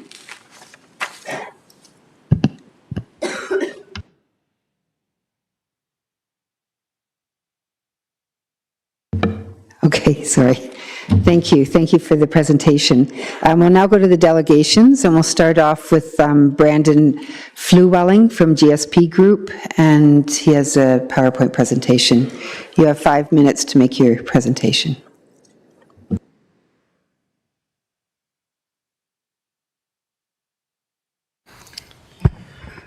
Hi, good evening. My name is Brandon Flewelling, and I am a planning consultant with GSP Group. I'm here on behalf of LJM Development, and I'm joined tonight as well by Mr. David Rossick from LJM. In the matter of efficiency, I will skip over a few of the slides that might be duplication from Mr. Schneider's presentation. Certainly, we're here in support of the staff report and the recommendations, and I'll just provide a few highlights of the application. So as Mr. Schneider identified, the proposed development is for a mixed-use development consisting of retail, office, and residential space. There would be 2 residential towers totaling 33 stories in height along King Street, and then 22 stories in height more internal to the site. A 7-story podium would connect the 2 residential towers. The residential land use mix, or the residential mix within the building, would see approximately 68% of the units as 1 bedroom, 10% at 1 bedroom plus a den, and then around 19% would be 2 bedroom units, and roughly 3% in a 3-bedroom format. Again, this is, those are the rough estimates based on the current floor plans and revisions to the plans as we go forward. There is a provision for about 7,000 square feet of retail space along the King Street ground floor frontage, and then about 13,000 or 1,200 square meters of office space on the second floor, again, fronting onto King Street. Proposed parking ratio of 0.57 spaces per residential unit would be proposed. So a total of 415 of the parking spaces would be allocated to the residential uses, while the remainder of 78 spaces would be for the retail, commercial, or retail office and visitor parking space component. I'm going to skip ahead to the slide in front of you now, and I apologize, it doesn't maybe read it quite as clear on the screen as I would hope, but following the initial submission, we'd made some revisions to the site plan, or to the development proposal, I should say, to lower the height of the building internal to the site. Originally, it was proposed at 25 stories, and it has been proposed to be reduced to 22 stories in total height, as well as you can sort of see in the red outline, we're looking to pull the building away from the rear or from the low-density residential land uses to the south to meet the zoning regulation of the city's zoning bylaw that you cannot exceed a maximum of 12 meters of height within 15 meters of the property line. So we've looked to pull the entire building into the site and away from the low-density residential area. The draft zoning bylaw that's in front of you this evening would reflect this condition, and that would be something that would be carried forward. A couple quick views of the rendering of the building, just to give a sense. This is a highly visible gateway type of location, so a lot of effort has gone into the initial design concept, and the choice of a mix of materials, articulation of the building facade, having a three-story podium presence along King Street, and then breaking up to the seven-story podium to connect the towers in the site. Again, just a couple more quick renderings of the proposed development. On the left side of the screen, you could see sort of the view from King Street looking towards the 401, and on the right side of the screen would be the view from the 401 looking into the city or towards Limerick Drive. One of the important considerations in a development like this is reviewing shadow impacts. And as part of the original submission, a shadow study was completed. Now, the versions on the screen are from the original proposal, which was a 30-story and 25-story towers versus 22 and 33 as now revised. But I think the general impact in the view of the shadow studies remains relevant. And the important thing is that because of the orientation of the site, the shadows are cast along King Street and not to the south along the adjacent residential community. So the image on the screen here, the orange reflecting the shadows of the building, this would be during March and June. And then skipping forward the other two quarters of the year when the shadow studies are completed, this would be the September and December shadow study analysis. I think Mr. Schneider quickly highlighted our requested application. So it's a site-specific official plan amendment to allow residential and retail uses in addition to the office component. And then similarly, the proposed zoning bylaw amendment has been proposed and put forward to reflect the design and the form of housing or the form of development that's presented here, and that was utilized in the preparation of all the background studies. I would like to highlight that there are 4 holding provisions that have been put forward in the draft zoning, and all 4 of these would need to be satisfied before any development could occur on site. So it's not a matter of just clearing 1 or 2, all 4 of them would have to be brought forward and cleared prior to development proceeding. Can you just summarize, please? Yeah, I think the next slide's an important one. To say that there has been a lot of neighborhood consultation. I know Mr. Schneider met with the residents on the site 3 times. Myself and a representative of LJM also, and Councillor Deneau attended another site meeting. Again, on site with the neighborhood group. There was an initial neighborhood public meeting that was held virtually as well. And some of the comments that I expect that you'll hear from members of the public tonight are related to the height, to traffic. King Street in this area is a very busy road. We acknowledge that. The site design allows for one driveway access to King Street. A traffic study has been done to review that and been accepted. Brendan, I just got in, so I'm not sure if this is accurate, but it says you're above a minute of the allotted time. I'll look, so if you can please just wrap up. Like wrap up meaning very quickly. Yeah, sentence. You're done? Thank you. I think it's important that, I just want to identify that we've heard the concerns of the community, and we've tried to adjust the plan to address them. And with that, I'm on to the question slide, so I'm happy to answer any questions you may have. Perfect. All right, good. I will look to a big list of questions. As I would encourage council, as we're asking questions, if it has been already asked beforehand, please, if you can try to proceed with the information already received. Councillor Ioannidis. Thank you, Chair Singh, and thanks, Brandon, for coming in. I would probably would like to have your colleague come down here as well, because it may some questions I might are pertaining to asking him as well. Do you have someone else with you, Brendan? Certainly, yeah. Mr. Rossick from LJM is here as well, and I think certainly we can answer the questions together if that's preferred. Would you like to come down so that in case the question that's more appropriate for you to answer? Okay. Okay. I guess my first question would be with regards to projects within the city of Kitchener. How many projects have your organization have committed in this city? Just Highland Road. What's the question? So in response to the question, I believe there's, how many other developments is LGM working on in Kitchener? Certainly there's another application that's been approved through the OLT and now is in for site plan approval on Highland Road. Plus this application, I'm not aware of any others. Okay, so the last application, we had to go through the OLT process. Okay. I guess my next question is this the very first proposal is this the very first like draft proposal that staff has seen, or was there some kind of reduction or anything like that? Through the chair, so the initial proposal has been revised based on what's put forward tonight in the draft zoning and official plan amendment. As noted in my presentation, the rear tower was reduced from 25 stories to 22, and then a bit of height was added to the front tower, as well as the proposal to shift the entire building forward and away from the low-rise residential area. Okay, so the amount of units, remains the same? Through the chair, thank you. The amount of units has been reduced from 744 to 726. Okay. Can you remind me what the original zoning is on this property? Because if it held a gas station, it would have been. Through the chair, the current zoning is a commercial zoning, and the amendment would seek to change it to a mixed-3 zone. Okay. That's quite the extreme. Like, that's pretty well zero density to the highest density.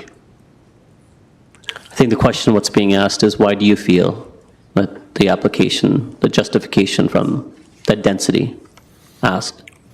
Certainly. So this site is located just beyond the Sports World protected major transit station area. It's roughly 150 meters just beyond that limit.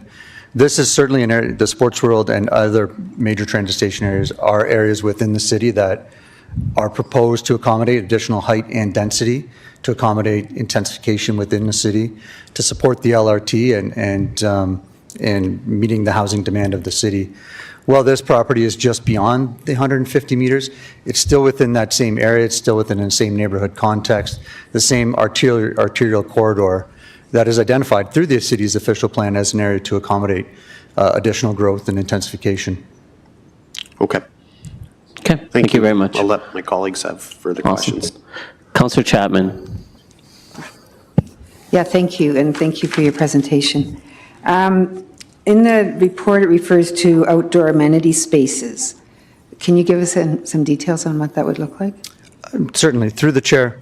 So there's outdoor amenity space proposed at the ground level, at the rear of the site, at the south end of the site, adjacent to the low-rise residential area, as well as on the rooftop, top of the podium at the 7th story. So there's internal amenity space, but then there's also outdoor rooftop amenity space proposed. the amenity requirements of the zoning bylaw for this form of housing are being satisfied. So what is the approximate size of the outdoor ground level amenity space? Through the chair, that's a great question. I don't have that exact number in front of me, but overall, the amenity allocation is meeting the zoning regulations.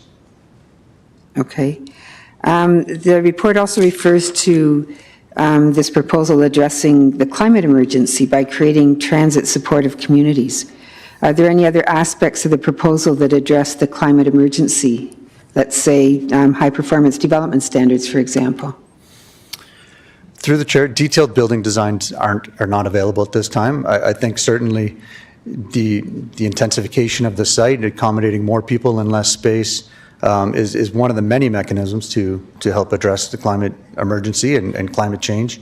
We need to use our land and resources more wisely and more efficiently. So this form of high-density development helps to support that. And are these proposed to be rentals or condos? Through the chair, the intent at this point is time that they would be condominiums.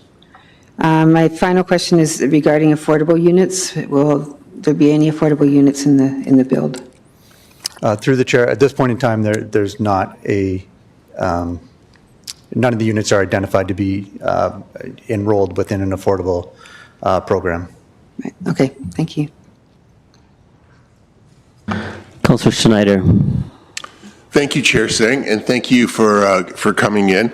I want to ask about parking. Could you just remind us the number of units and the number of parking spaces?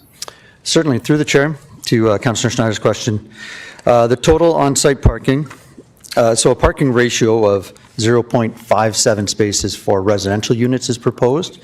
So that would be 415 spaces towards 726 residential units.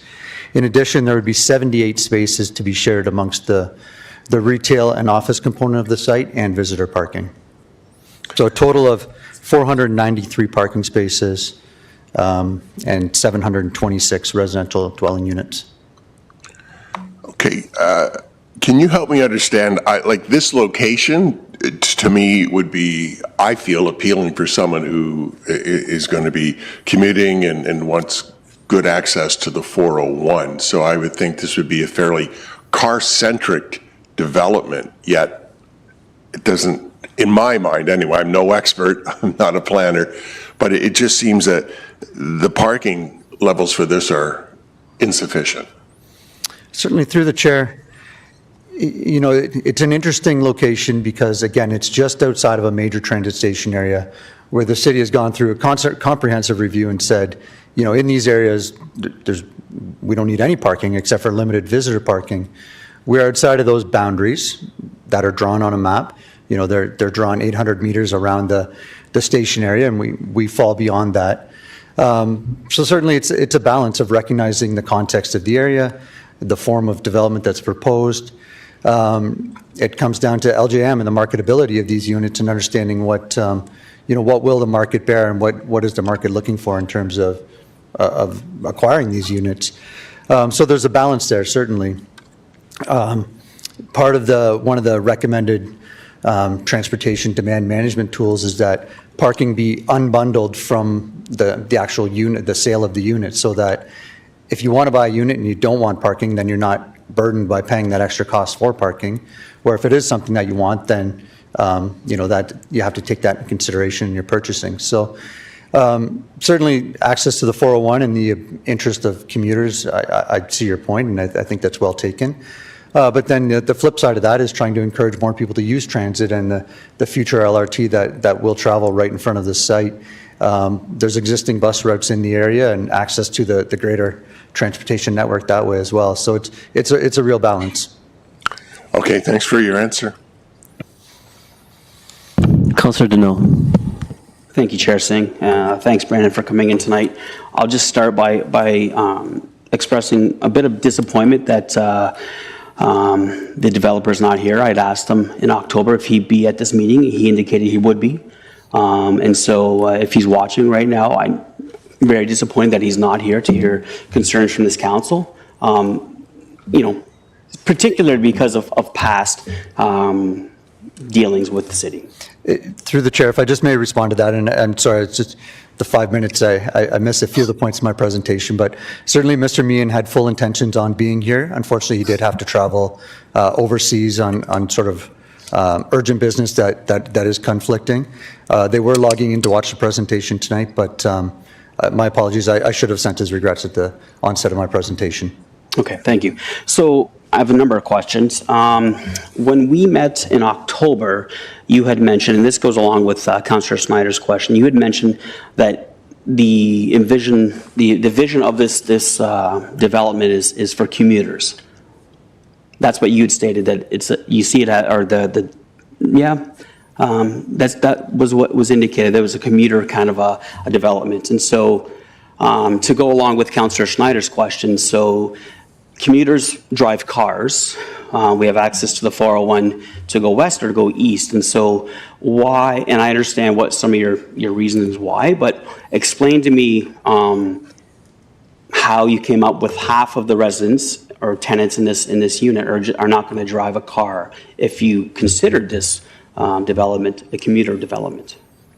Through the chair, and Councillor Deneau, apologies if that's the interpretation that you took away from my comments, but certainly it's understood, sure, the 401's right there, and some residents may be commuters, but I don't think this site has ever been intended to be commuter-centric or entirely focused. So if that was your perception from our conversation, my apologies, that was not intended.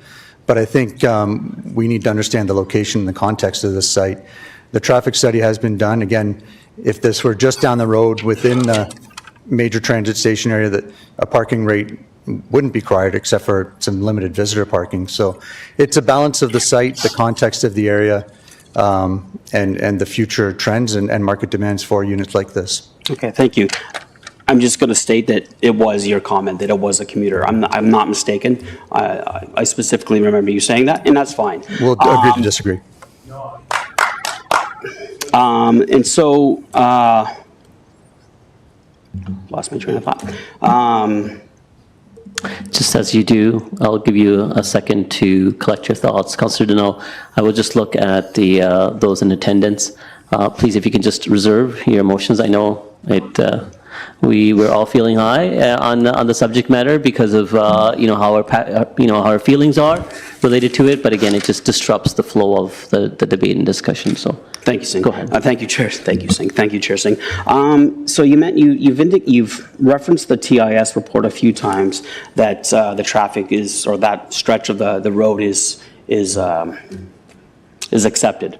I will note that regional and city staff said it was acceptable but not ideal. And so are there any concerns on the developer's part during that 120-meter stretch of accessing the 401 West and not having a designated left-hand turn, that everybody has to turn right and go a U-turn, make a U-turn to go back into the city? Is there any concern that there will be an increase in any collisions? Has that thought been given? Through the chair, I think the developer understands the locational aspects and the road network in front of the property. Leave it up to the transportation experts to sort of identify what are reasonable spacings of driveways and interactions of the vehicles, and that's been provided through the TIS. Okay.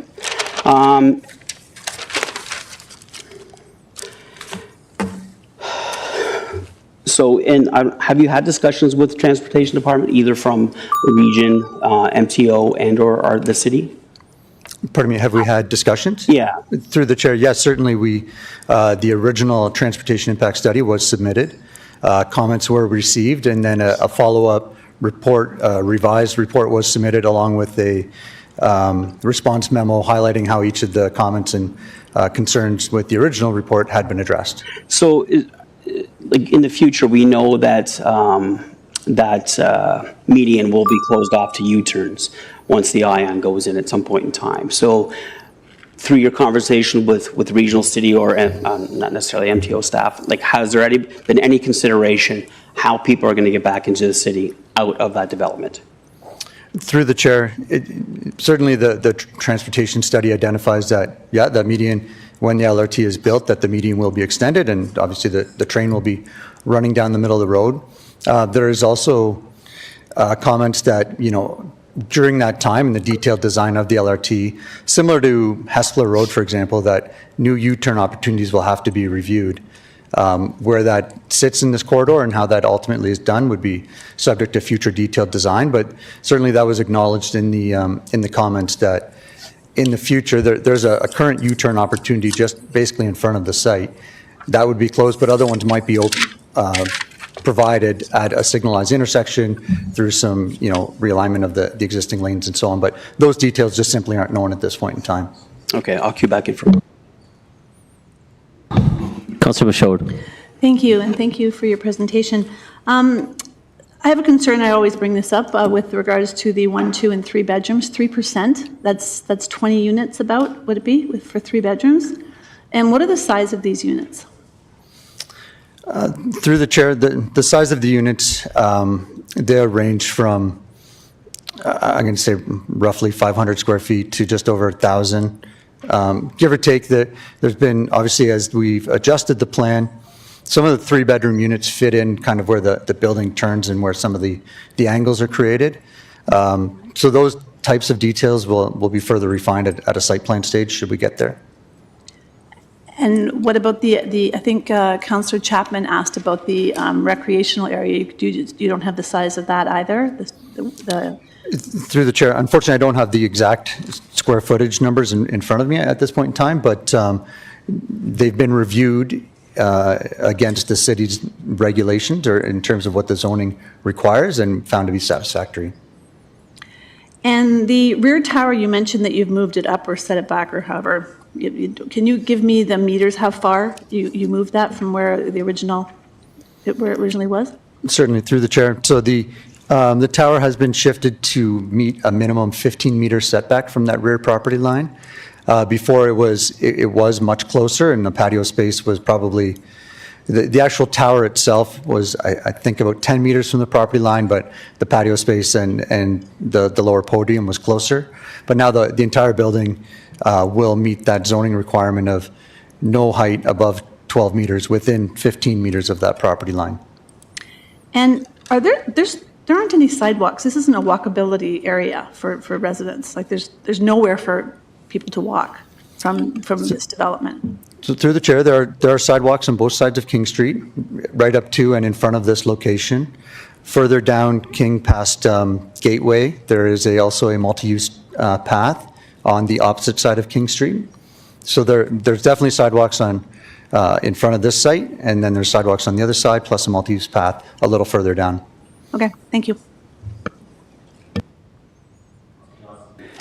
Thank you, Chair Singh, and thank you so much for coming in tonight. I'm wondering if both of you have had an opportunity to read the Pine Grove Summary Report that the Neighborhood Association put together. Through the chair, yes, I've read all the comments that have been submitted.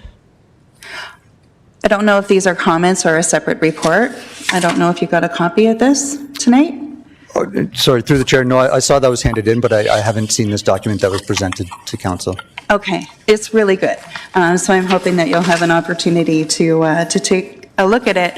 Some of the things that I wanted to highlight, there's a number of things that council have already brought up with you from there, but to build upon something that Councillor Michaud was asking about was the walkability and the active transportation pieces in the neighborhood. Some things that they mention in here are that Limerick Drive, for example, really there's not a lot of opportunities there for people to have active places to walk, et cetera, and they do use the street there for that.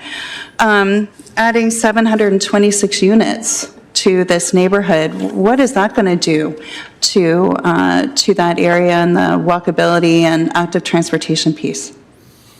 Certainly, through the chair. So I think there's somewhat two separate items in many respects. This site fronts onto King Street and does not have direct access to Limerick Drive, but it does have access to the sidewalk that is available along King Street.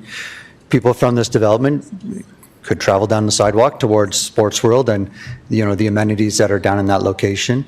The Limerick Drive Edge Hill community, there are not sidewalks in in that existing neighborhood. So obviously residents would walk on the street. But that's an existing condition in an existing neighborhood. This is a separate development fronting onto King Street onto an area with existing sidewalks. So the ability to walk from this site towards Sports World already exists and would be supported through this development. So you're putting in spots for 404 bike spaces, which is great and is to be commended. I'm wondering, though, about the development and the area around there in terms of it being a bicycle-friendly zone. Is that something that is realistic for people to be cycling in that neighborhood? Through the chair, so again, there are sidewalks, and then further down on the other side of King Street, there is a multi-use path that does provide some connectivity further down King Street, away past Sports World. But obviously, cycling on King Street, you'd need to be a pretty hardy and avid cyclist to want to ride in traffic there. But there's other opportunities to get away from King Street and find your way around the city as cyclists do. Thank you. Councillor Stretch. Yes, thank you. So, sorry, is the owner online? No, No? he's not present. Through the chair, they're watching, but they're not on a live feed. Okay. Or, sorry, they're watching, but not on a Zoom link, I should say. Okay, so they're passively participating. I understand. So you, just to be clear, you are how many meters outside of the major transit area? Through the chair, approximately 150 meters beyond the edge of the major transit station area. 150 meters, okay. And what are the parking minimums then for outside of the major transit area? So for this development, the zoning bylaw requires one space per residential unit plus 0.1 visitor spaces per unit. Okay, and you're asking for 0.57? That's correct. Thank you. Councillor Deneau. Thank you, Chair Singh. And so I'm not familiar with this site, and I'm not sure how long it's been vacant for. It's obviously been quite a while. So I'm just curious, in our planning, and I'll ask staff about this as well, but, section 4.c.1.3 states the majority of new residential growth in the built-up areas will occur within intensification areas. This site is a secondary intensification. So we have a whole whack of other space on the other side of King Street, where the cinema used to be, Chapters Indigo. Anyways, so why not choose that area over there? Why not start over there when there's actual there's a bus right there. The Ion's going to be a few meters away. There's an actual, there's doctor's offices and stuff like that. Why so far in this parcel of land? Through the chair, I don't know that I can speak to why the purchase of this land versus other lands. I don't know what was available. I don't know the portfolio of the owner or of the surrounding properties. So I think I understand the basis of your comment, but really we're here tonight to speak to this site in particular. No, and I understand that. What I guess maybe the representative from LGM does he have any information as to why this site nope, you don't? Okay, cool. We have a whole plethora of developable land ready in this area, which we know it's, a report's coming together next year. And so I just don't know why you chose this parcel of land in particular. And so Councillor Stretch and Councillor Chapman asked the question about, you've indicated it's 150 meters away from MTSA. And so would the developer agree to any affordable units in that? It seems that, yes, sir? Just as a correction, because it goes to your point, it's 150 meters beyond the 800-meter boundary thank you. of the MTSA. Thank you. Well, still, would the developer agree to any affordable units in this development? Through the chair, I don't know that's not something that's been presented at this point in time, and not something that I'm able to respond to at this time. Okay. Perhaps, sorry to interrupt, but perhaps that's something that can be discussed when this comes back to council. Okay. So my last question would be, and I'd like to see between now and in the next, in our council meeting, I'd like to know if the developer would be willing to decrease the back property to 18 stories and increase the frontage up to 36. He's still getting his required units, but again, it's lowering for the individuals and for the families that are really smack dab in the backyard of this development. Certainly through the chair, I'd be happy to take that comment back and provide follow-up at the council meeting. Okay, thank you. So that's all the questions of the committee. I still have a few of my own. I think it's been fairly thorough of everything that everyone has asked. So in fear of repetition of the same, as that's the comment I made at the beginning of this meeting. I do want to touch on what Councillor Deneau has said, though. I think it's a very poignant consideration of some reorientation. I think some of it has already been done, where the rear tower was lowered and the height on the above tower, that street fronting increased. I think the biggest issue that I'm sure that the ward councillor has heard from the area residents is the proximity of that height to a low-rise neighborhood.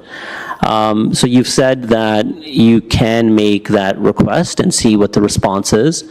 Is the 1 week time in between council and now, is that going to be sufficient for you to have that discussion with the developer, the fact that they are not in town? I was going to say through the chair, but to the chair, yes, absolutely. Certainly, we're in constant dialogue, and David's here as well, and hearing the comments. And the architectural team has reviewed this site, and I would think that that this is a reasonable suggestion, and certainly something that we could come back within a week's time with an answer. Okay, my apologies. It's not 1 week, it's 2 weeks. Okay. The next meeting is into February 10th, so that gives you some added time. And as to the affordable housing, I think the biggest justification that you've said, and quite repetitively, is referencing the major transit area, which is 800 meters away, or 950 approximate meters away, and that is the rationale of why you're going from a commercial zone to a high-density zone abutting right next to a low-rise area, and especially low-rise area, which is larger lots.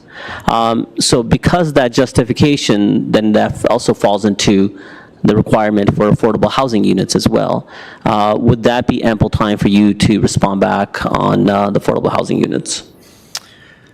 So I guess if I could maybe answer your question with the question is, I guess is that an agreement or an agreement from the landowner to enter into a program to have a certain number of units, be administered by an affordable housing provider, or I guess not knowing what that framework might look like, that's the difficulty in having Yeah, Brendan, I'm sure you pay quite close attention to everything that happens here in City Hall on development matters, and so I'm sure you're quite privy to different arrangements that developers have made when it comes to a give to a not-for-profit housing provider, as some have done it, as opposed to others who are retaining ownership of the units, but take on a housing partner that will ensure that those units continue for a certain duration of time, 20 years per se, that stay as affordable housing units. So you can look into the city's policy for affordable housing. That's a conversation you can also, kind of go in depth with our staff as well. But I think what I'm trying to say is, what we're looking, if there's support that needs to be given on a high density project, that the rationale is around high transit, then the big ask has been around affordable and complete communities as well. So I'll leave that for you to have that further discussion. Okay, comment received. Okay, all right. What's that? This means that we can offer 10 affordable units. Would you like to? And I just got word from Mr. Meehan, the owner of LGM Developments, that we can offer 10 affordable units. You can offer, sorry? 10 affordable units. 10 affordable units. All right. And perhaps then into the next council meeting, that more detail as to the premise of what those 10 affordable housing units, what would that mean, and what they would be looking to, engage with a not-for-profit housing provider. Okay. So a little more detail, I think, would be helpful. That's great that they are acknowledging to 10 units. Okay, so we will move on. Oh, Councilor Ioannidis, go ahead. Yeah, as far as the contamination on the site, has the site been cleaned, or is it you just got a phase 1, phase 2? That's correct. Through the chair, one of the holding provisions on the property is that a full record of site condition be completed. There is a known source of contaminant on the site that would have to be, I guess, directed through the RSC in terms of what the appropriate remediation measures are. Okay, all right, those are all the questions. I will say this, it seems to be that the proponent is actively watching if they are communicating with yourself as the consultants. Some of the asks have been on the table, and I'll look later to Councillor Deneau. I don't know what his intentions may be, that he may be looking to refer this item to have that more conversation, or if they're looking to make recommended changes to the application itself. But I think the ask was also reduction in the rear and increased height in the front, so it's not necessarily a significant reduction in the number of units, but again, wanting to make sure that whatever's developed is good development, that higher height is away from the expressway and the low-rise neighborhood, and higher height is more towards the street fronting, as typically it's recommended towards development projects. So hopefully if that conversation gets had, perhaps before the end of the meeting, you can give us an update if there's anything that they may be willing to acknowledge as a change. Okay? Certainly, we'd be happy to do so. Thank you. Perfect. All right. All right, next up is Stephanie Rack. And I think Wendy Johnston as well. Stephanie and Wendy, I think you're co-presenting, so go ahead.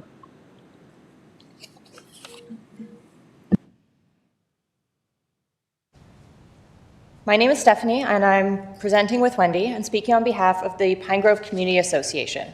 This is over 90 households that are south of the site that have voiced their concerns regarding the proposed development at 4611 King Street East. Some of us are here tonight.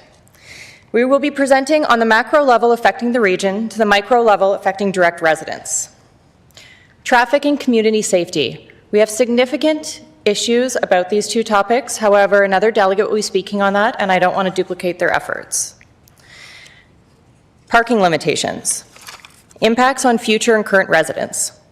As you know, the developers asked for a reduction in vehicle parking. The proposed reduction of 493 parking spaces for the 728 units is significantly below both the city bylaws and the Institute of Parking Engineers parking demand data. We believe this is insufficient and that most residents will opt to have a car due to walkability and transit limitations. The Paradigm Transportation Brief mentions multiple times that if the site was 150 meters west, falling within the Sports World protected major transit station area, that there would not need to be any minimum parking. However, another similar development directly within the intensification area, such as 4220 King Street, is having 1.6 parking spaces per unit. In this case, the developer deemed it necessary to have more than the minimum parking requirement, even when the building is literally at the transit hub. This leads to the question, what's the difference in LJM's data on parking needs versus the other developer? It's worth pointing out that the most recent local census data reflects that 89% of the workforce in Waterloo Region commute by cars. Only 4.6 use transit. On a micro level, our residents have voiced their concerns of overflow parking on the residential streets. This area is not equipped with sidewalks, and street parking increases the risk for pedestrians, including children walking to and from school buses. Transit limitations, impact on future residents. GRT Transit is easily accessible on the south side of King Street. However, the north side stop is 950 meters away. You have to cross 4 lanes of King Street to get to Gateway Park Drive. As you can see from the Google map, to safely cross at a pedestrian crosswalk, you need to walk up to the lights at 2 Lane Street, adding an additional 400 meters to your trip and 14 minutes. Currently, most transit users from Limerick Drive shorten this walk by jaywalking across King Street, putting themselves and motorists at risk. It's important for us to point out that this area is not structured for safe pedestrian crossing. Once the ION LRT is functional, residents will still need to walk 1.2 kilometers to access the nearest stop, which is Sports World Station, making it no more accessible than existing transit. The table on the top is a comparison of this proposed development against the next closest development in this area. As you can see, the other site easily falls within the 800-meter range of what's considered walkable, and 4611 King is more than 3 times the distance to Sports World Station. Walkability limitations. If you were to search this area in terms of walkability, you'll find a score of 47 out of 100, with a quote that reads, "This is a car-dependent neighborhood. Most errands require a car." The City of Kitchener staff report has conflicting statements. The transportation policy section appears to support the amendments, stating that the environment allows walking to be safe, comfortable, barrier-free, and convenient. Yet, in the body of the section, they highlight issues such as not having enough cycling facilities and the lack of funding to even have a sidewalk into Cambridge. Currently, this area is not considered walkable. The closest comprehensive grocery store is No Frills, which is at King and Bishop in Preston. There are limited stores for daily necessities, not many, and that's at the nearest Sports World Crossing Plaza. And yes, if the development is granted, it does include a commercial component. However, there's no guarantee which businesses will lease the space or if there'll even be an interest, as we see so many commercial leases in Kitchener condos standing vacant years after development. Bike transit limitations. The developer has designated 404 bike parking spaces and includes bike transportation as a parking management strategy. At this time, King Street is not structured for bike commuting, as there's no bike lanes or even shoulders, as you can see from this photo taken last week, and cyclists are required to cross 401 ramp access points. We have a concern that the City of Kitchener won't even be able to install bike lanes if they wish to do so, with the new Bill 212 restricting bike lanes that may have a negative impact on traffic. To conclude for our concerns for future residents, if the development is being sold as walkable, there are insufficient amenities, transit, and bike lanes for it to be a reality. The site location would best benefit commuters, which would require adequate parking. Private wells, impacts on the Pine Grove community. You may or may not be aware there are 114 homes in this neighborhood with wells to source their drinking water. 30 of these are within 250 meters of the proposed site. It's important for us to ensure that City Council and the developers are aware of the history of adverse impacts on private wells directly related to construction. Back in 1962, when the 401 was constructed, 27 wells were affected and had to be redrilled. The Mannheim Weir impacted 20 homes, and the recent 401 expansion impacted a home on Limerick Drive, leaving them without their own water source for almost a year. The City of Kitchener Engineering Department has advised that to bring water and sewer services onto Limerick Drive, that the sewers would likely require a 401 crossing into Cambridge, which would be costly and require a cross-municipal agreement. If a development was to proceed at the site, the Pine Grove Community Association would like there to be legal documentation outlining that liability falls on LJM for temporary measures and long-term solutions, and the reverse onus would be on LJM. A similar agreement was made with the developer back in 1996 between the association and the developer of the Deer Ridge area. Compatibility and transition concerns, impacts on the Limerick Drive residents. The proposed plan does not consider compatibility with the surrounding low-rise residential area, and in fact is a marked departure from the Growing Together East framework the city's been working on since May. As you are aware, the site is in close proximity to the Sports World Protected Major Station area. The properties that fall within that area have been classified as a Strategic Growth Area 2, which is mid-rise residential mixed use with a maximum building height of 8 stories. Similar to 4611 King Street, this area backs onto low-rise residential properties, and we assume the city made this classification to adhere to the transition to low-rise bylaws, and if rezoning is granted for 4611 King, it would make sense to continue the same Strategic Growth Area 2 zoning to the site. The proposed development plan of 22 and 33 stories is not even compatible with other nearby developments. For example, 4220 King Street, currently under construction, is a development of 2 towers, 14 and 18 stories, almost half the size of the proposed LJM building. Various policies speak to the transition of built form and how it's important for developments to be compatible with the buildings around them. The diagrams in this slide are a visual representation to scale of the drastic difference in height between the low-rise area compared to what would be a strategic growth area 2 8-story max to the proposed 22 and 33-story development. The drone photo captures the overlook of the building at 25 stories, illustrating the privacy and overlook adverse impacts working against compatibility. And to summarize and bring a different perspective, Wendy would like to speak to you about the reality of being a condo owner at this location. Thank you, Steph. Good evening, Mr. Mayor, councilors, and gallery members.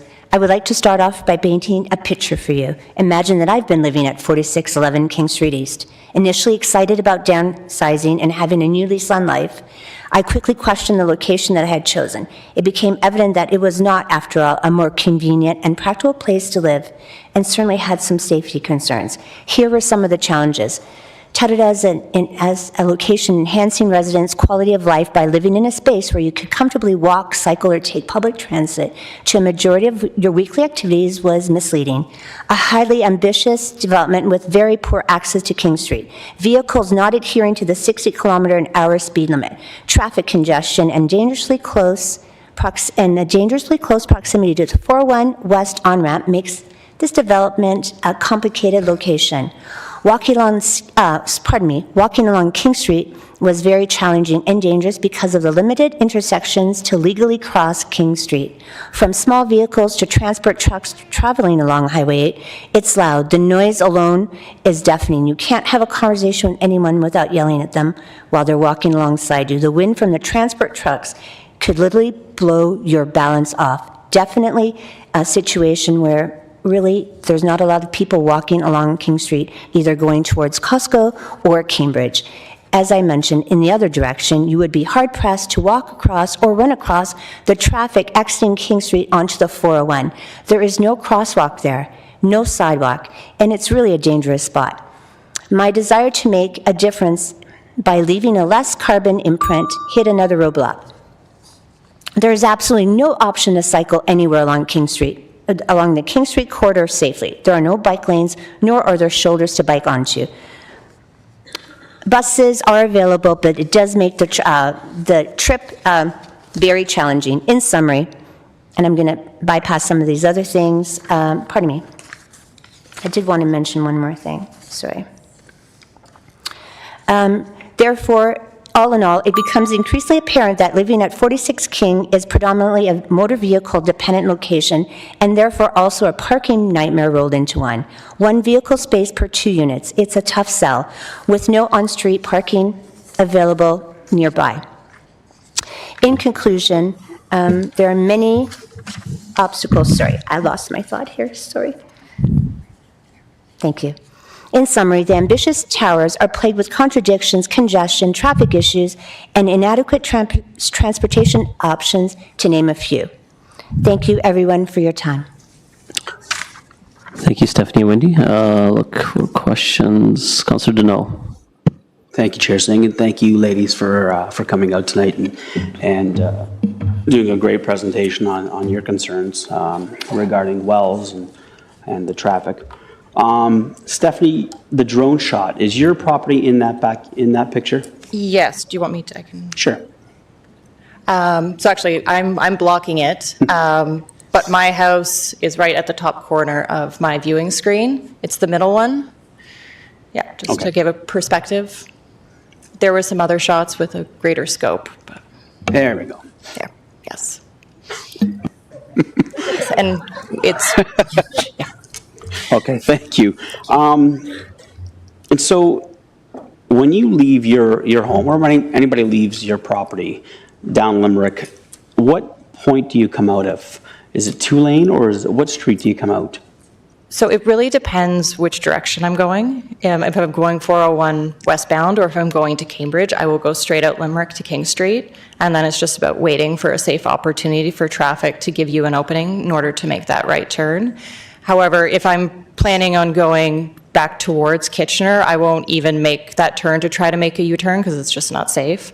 I'll choose to drive all the way through our neighborhood and go out Baxter Drive and wait at the lights in order to either go straight or go left. And one of our concerns is that the residents living here won't be given that option. They have to go out and try to make a U-turn. And so, my question was, thank you. You turning right to go to the west, that's not a signalized intersection, right? No, it's not. No, okay. What would you say the average time, if you're going west, would be to get onto King Street? I'll be honest. Good and bad. Yeah, I've never timed it. If we're talking like a Sunday morning at 10:30, I'd make that turn probably within 5 to 10 seconds. If we're talking rush hour, you could be waiting for well over a minute. And I would say I'm a very experienced driver in if I do have to make a quick maneuver, I'm comfortable doing so, where people who are younger or have difficulty perceiving speed would find it very difficult. Okay, I'll note it took me like 10 or 15 minutes to get out of the Gomans Plaza when we met in October, just to go right to pull Yes, U-turn. I honestly, I don't try to make the turn there for obvious reasons. And my last question, and so we've talked about parking ratios, and there was some indication, maybe or maybe not, that this was a commuter development. What is the rate that you would like to see if this development were to go forward? For parking, sorry. For parking, I would imagine at least one parking spot per unit. If this is going to be a commuter location and you're assuming there could be 2 people living per unit, like a couple, they're likely going to own 2 cars, let alone if you're a family and you're having people come visit you. If you have 700 units and you even have 10% of the people living there expecting to host a holiday supper, with that kind of influx, I'm just not sure where the people would park. I don't even think there's enough overflow parking in the commercial lots on holidays to take on that kind of parking. Okay, my last question, and maybe Wendy, you can answer this as well. Within the last 2 years, because we know that King Street is busy, and if we're looking for an alternative, it would be probably Glimmick Drive. Have you or any of your neighbors, or Wendy, have you, any of your neighbors been approached by the developer to purchase your property to put or for whatever reason, but possibly to put a road? Have you been approached? I have not. You have not? Okay. I personally have not. I only purchased the property in February. Okay. And I did not ask the previous owner, but I heard from other neighbors that he was approached directly by the developer, not even by a staff member of his. Okay. All right. Thank you very much. Thank you. Next, we have John Weisenberg. Welcome, John. You have 5 minutes to make your presentation.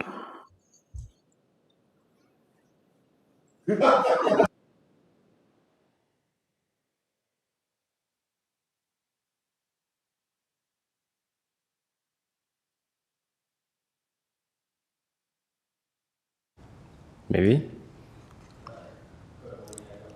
There we go. All right. Hi, everyone. Thank you for the opportunity to speak tonight. I'll discuss key traffic concerns related to this project, focusing on red flags, likely traffic impacts, and why this case is different than others. Several concerns have been raised by key stakeholders. The region suggests that a new right turn lane into the property should have been studied and highlights significant on-site queuing for future residents.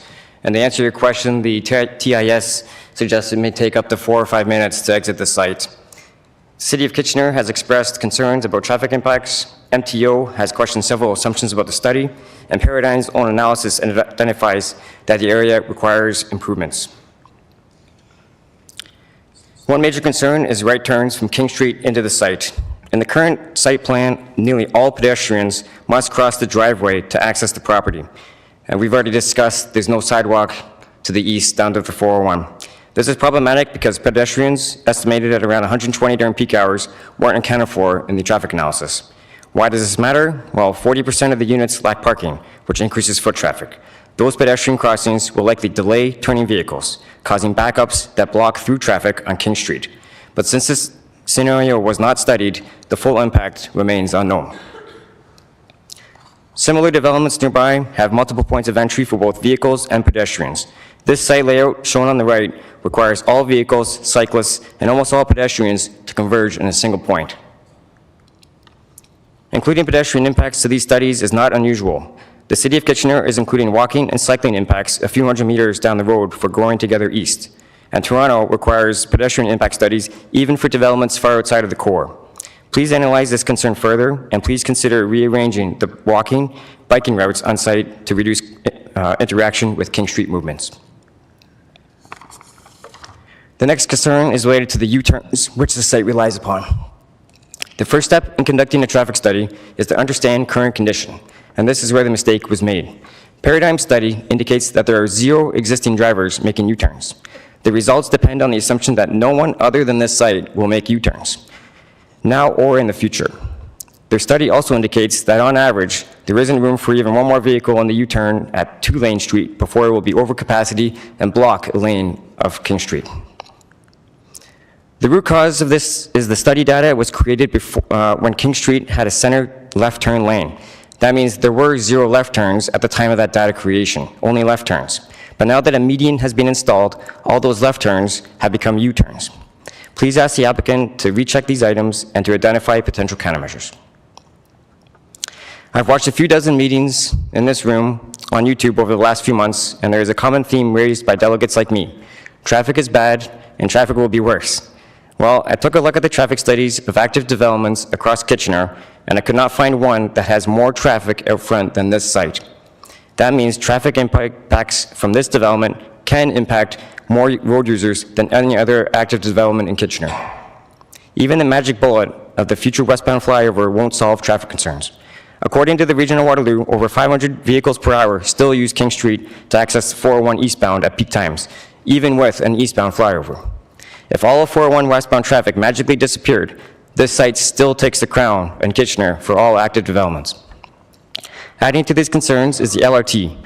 A WSP study of the Ion Phase 2 17-kilometer route indicates 7 intersections will degrade to poor level of service.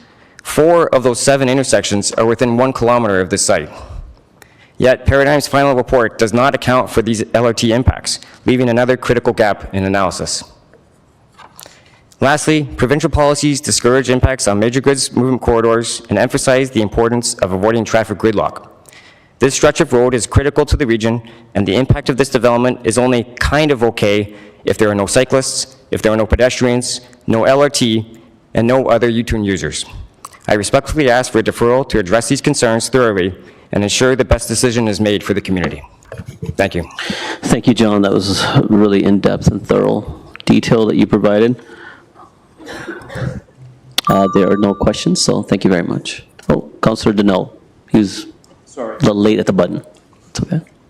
Go ahead. Thank you, Chair Singh, and thank you, John, for coming in tonight. And so you indicated that the TIS didn't take into account the median that's now installed. Well, they did and they didn't. So they relied on data provided by the Region of Waterloo, but that was created before the recent road refurbishment, which included the installation of the median. So that data had no U-turns, but it does indicate, for example, how many turns go into Limerick Drive. So those, practically speaking, now are all U-turns. However, those weren't accounted for in analysis of the U-turn traffic impact from the site. Okay, and so that's probably the reason why when I asked staff to give me some information on collisions in that specific area by the development, it's because the median wasn't there and nobody was making U-turns along that stretch. Correct. Okay. So my question to you, were you approached within the last 2 years regarding purchase of your property? That was me, yeah. Okay. And you were approached by the developer? It was through a realtor by the owner, yeah. Okay. Okay. And where is your property in relation to the development? I share the largest property line with them. Okay. Thank you very much. Thank you, John. Thanks, everyone. Next up is Raleigh Galbraith.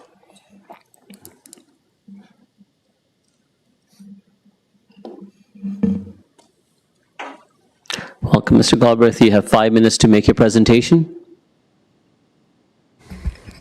Now, my focus is the suggestion the region presented to the developer and the proposed access onto Limerick Drive. The only thing I can offer to this discussion is over 42 years of a lived traffic study along with a little common sense and logic. Our community is old and quaint, and so is our infrastructure.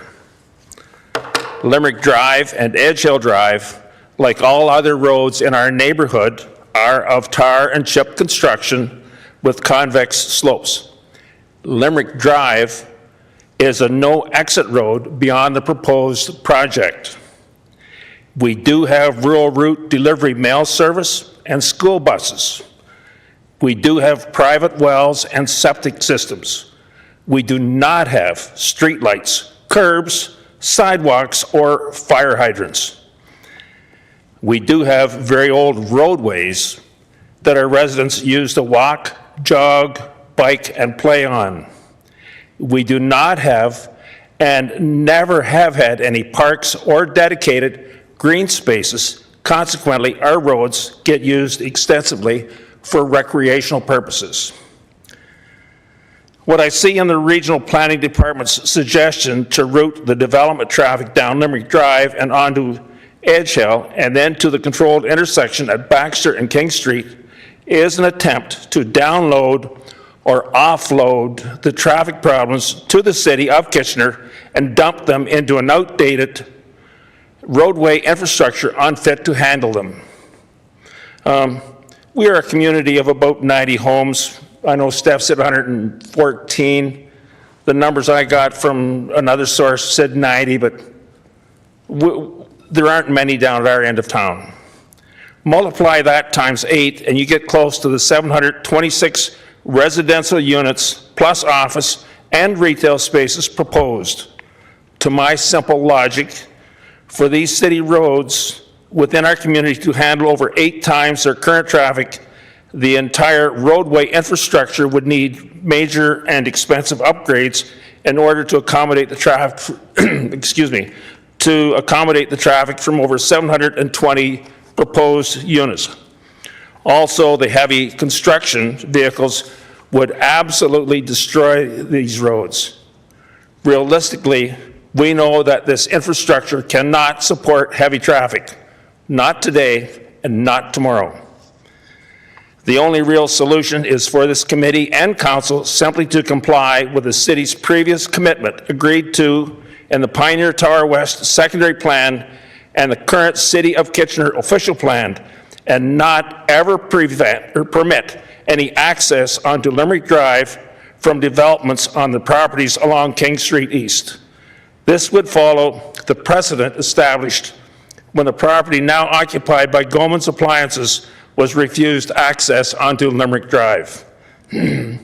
This neighborhood already has a somewhat confusing and very dangerous traffic pattern and an overloaded access onto King Street East at the controlled intersection at Baxter.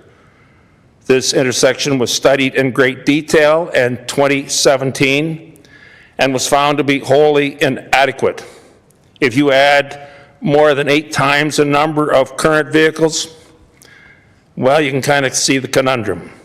I would strongly encourage this committee and council to provide safeguards to prohibit any and all access to Limerick Drive from developments along King Street East. Please do not sacrifice our community by destroying Limerick Drive. Thank you. Thank you, Mr. Galbraith. There's at least one question for you. Councillor Deneau. Thank you, Rolly. I don't have a question. I just want to thank you for coming out tonight and giving a little historical context of the area with regards to... If you could speak up well, because I'm an old guy and I can barely hear. Sorry. I usually don't have that problem. I just want to thank you for coming out tonight. I don't have any questions, but just to thank you for bringing your historical context to tonight's meeting. I really appreciate it. So thank you. Thank you. There are no more questions. Thank you again for coming in. Thank you. Thank you. Up next, we have Mr. Andrew Haywood.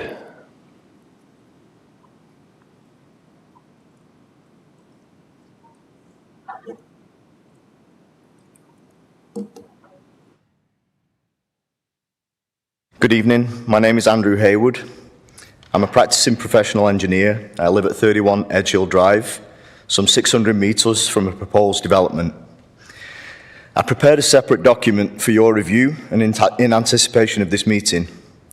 I'm grateful to those who have spent the time to peruse this document, which highlights many important points that I feel are being overlooked or ignored. All of the points made should be considered carefully to ensure not only your due diligence, but also your ethical duty to community and citizens you serve.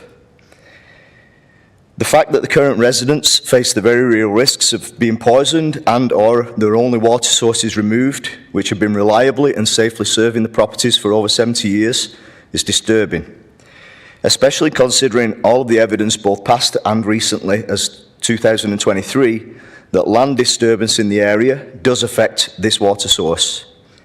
Any approvals for planning must clearly include responsibility for any remediation that becomes necessary to affected residents. Both the city and the developer have been clearly communicated to regarding the concerns and are fully aware of the risks being considered. Therefore, if the irresponsible decision is made to approve this application, those supporting this application must be held accountable. I cannot believe that the decision makers in this room would support and encourage cycling as a safe mode of transport, specifically during the winter months, as we've experienced in the last few weeks. If you honestly support this position, I suggest that you're either new to Canada or should be challenged to a mental capacity test, as those attempting to cycle during winter are on a one-way journey. I also challenge that you are making decisions under duress to meet provincial targets and have no capacity to balance the points for and against over residents' safety and well-being. And the only consideration is into increased taxable units for financial gain. One point that I do not address in my document is property devaluation. This issue was brought to the attention of the applicant at the site meeting on 10/30/2024, with the response from the developer that the property values would increase in the area.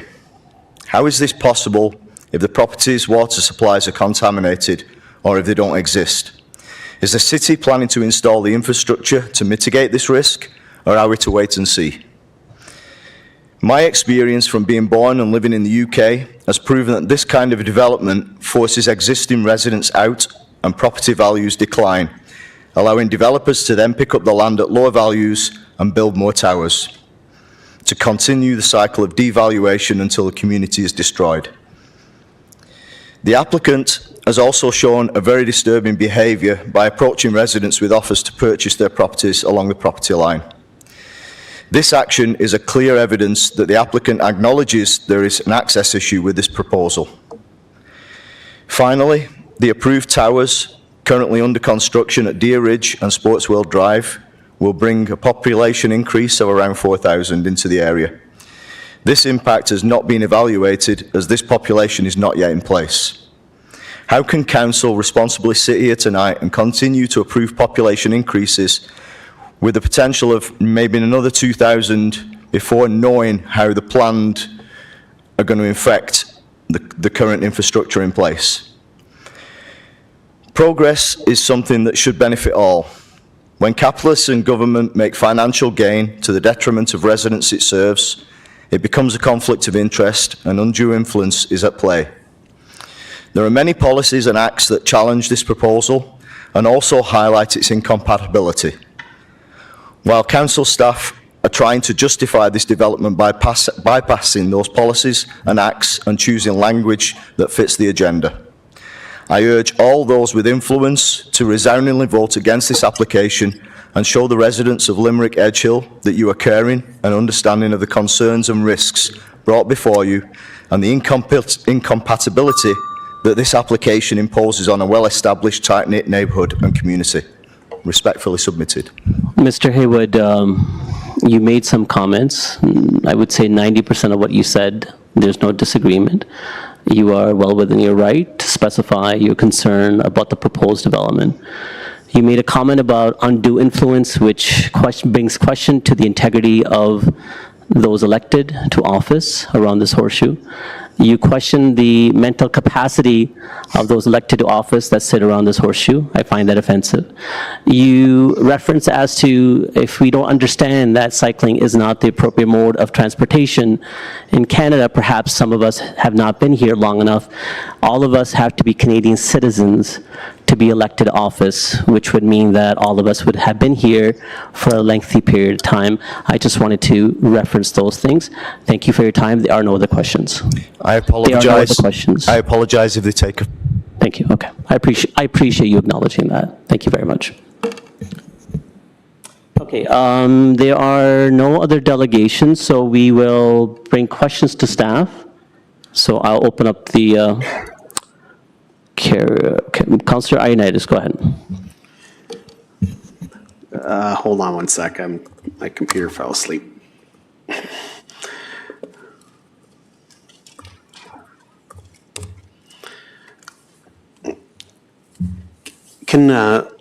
I guess one of my questions is, when I look at the map, I don't see any parks nearby.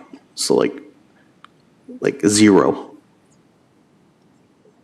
So why, what is part that you're going to be able to help the residents that do exist in this building? Where are they going to go? Like, are we going to ask for more amenity space or? So thank you for the question. Through the chair, comments received by the Parks and Cemeteries Division identified that it is an underserved community for active park space.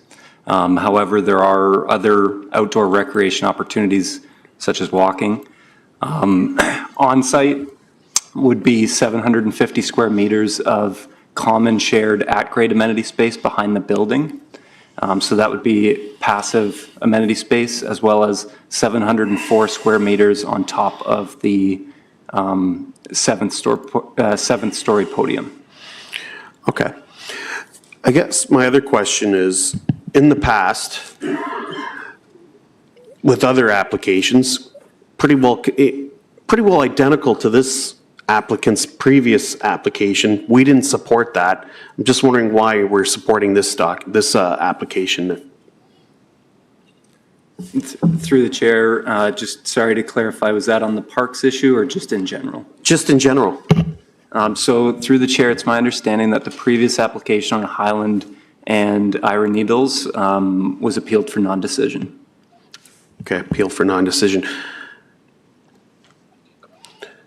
Okay, so why didn't we not make a non-decision on that? Because of we weren't supportive of it?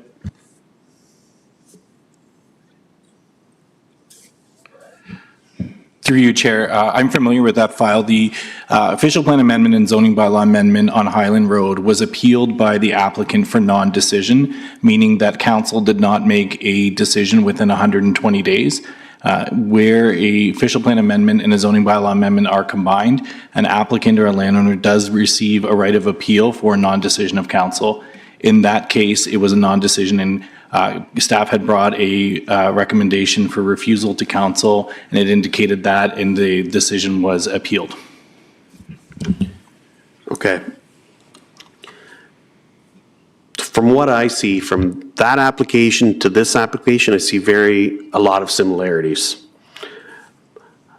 I guess, what is the appeal period now with this application?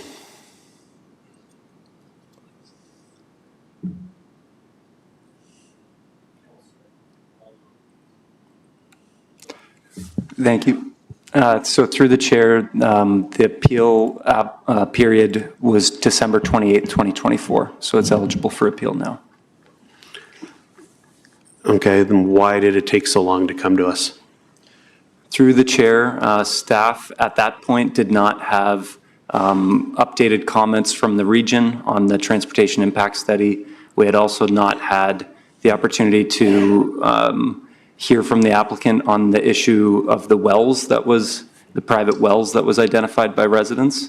So since then, we've had, the applicant has retained a hydrologist that's provided a letter, and that's one of the attachments in the staff report available for viewing, that they're committing to monitoring and mitigation if necessary.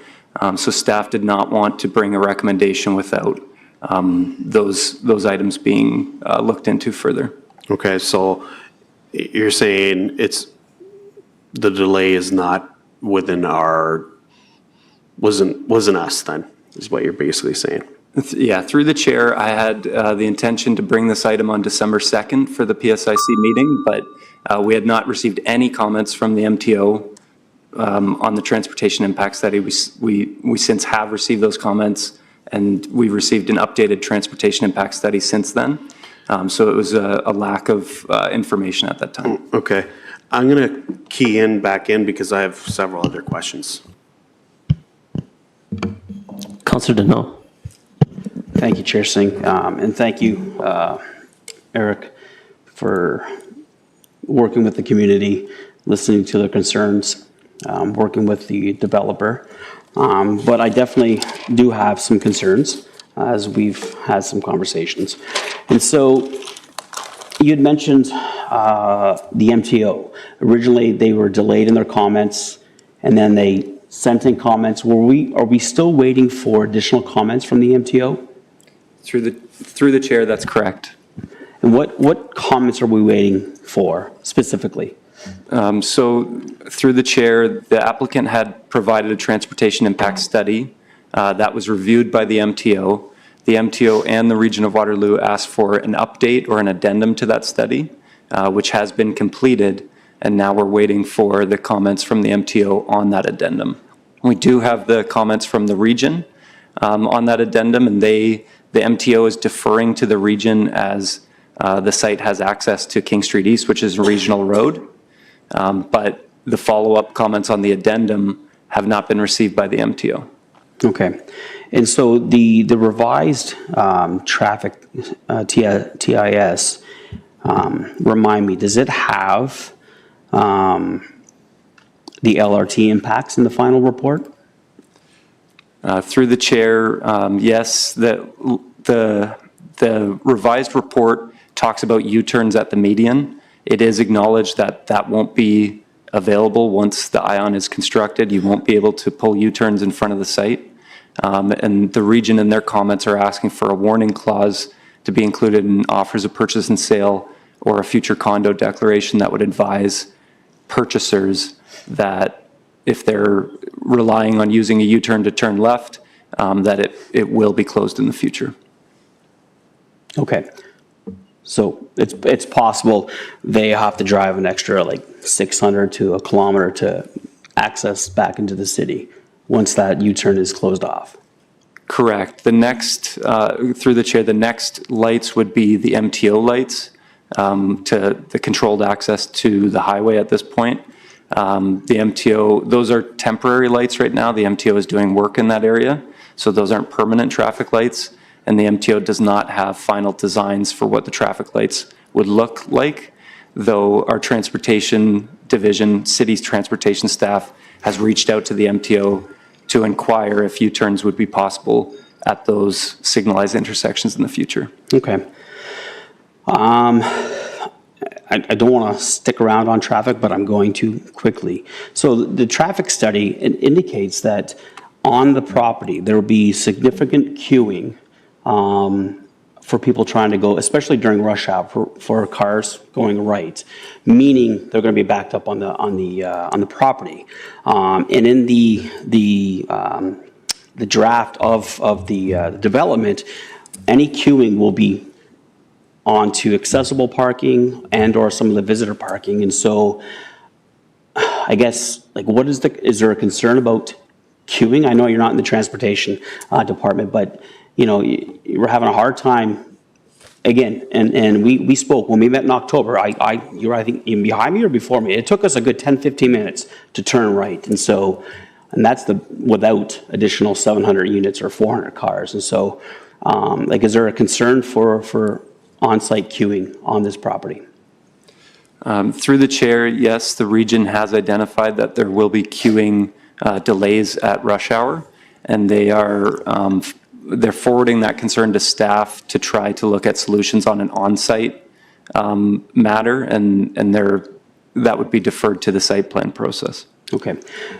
Are we able to put, maybe this is more of a legal question, but are we able to put in a clause with no access to Limerick like they did with Gomans, the Gomans property?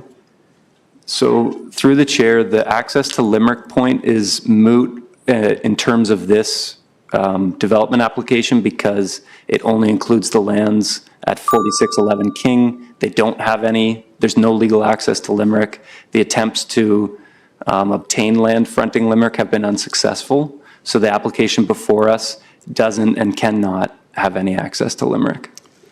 But there is potential that if somebody decides to sell, they could access it. So through the chair, that would require an amendment to this application. We'd have to review that at that time if additional lands were included as part of this application.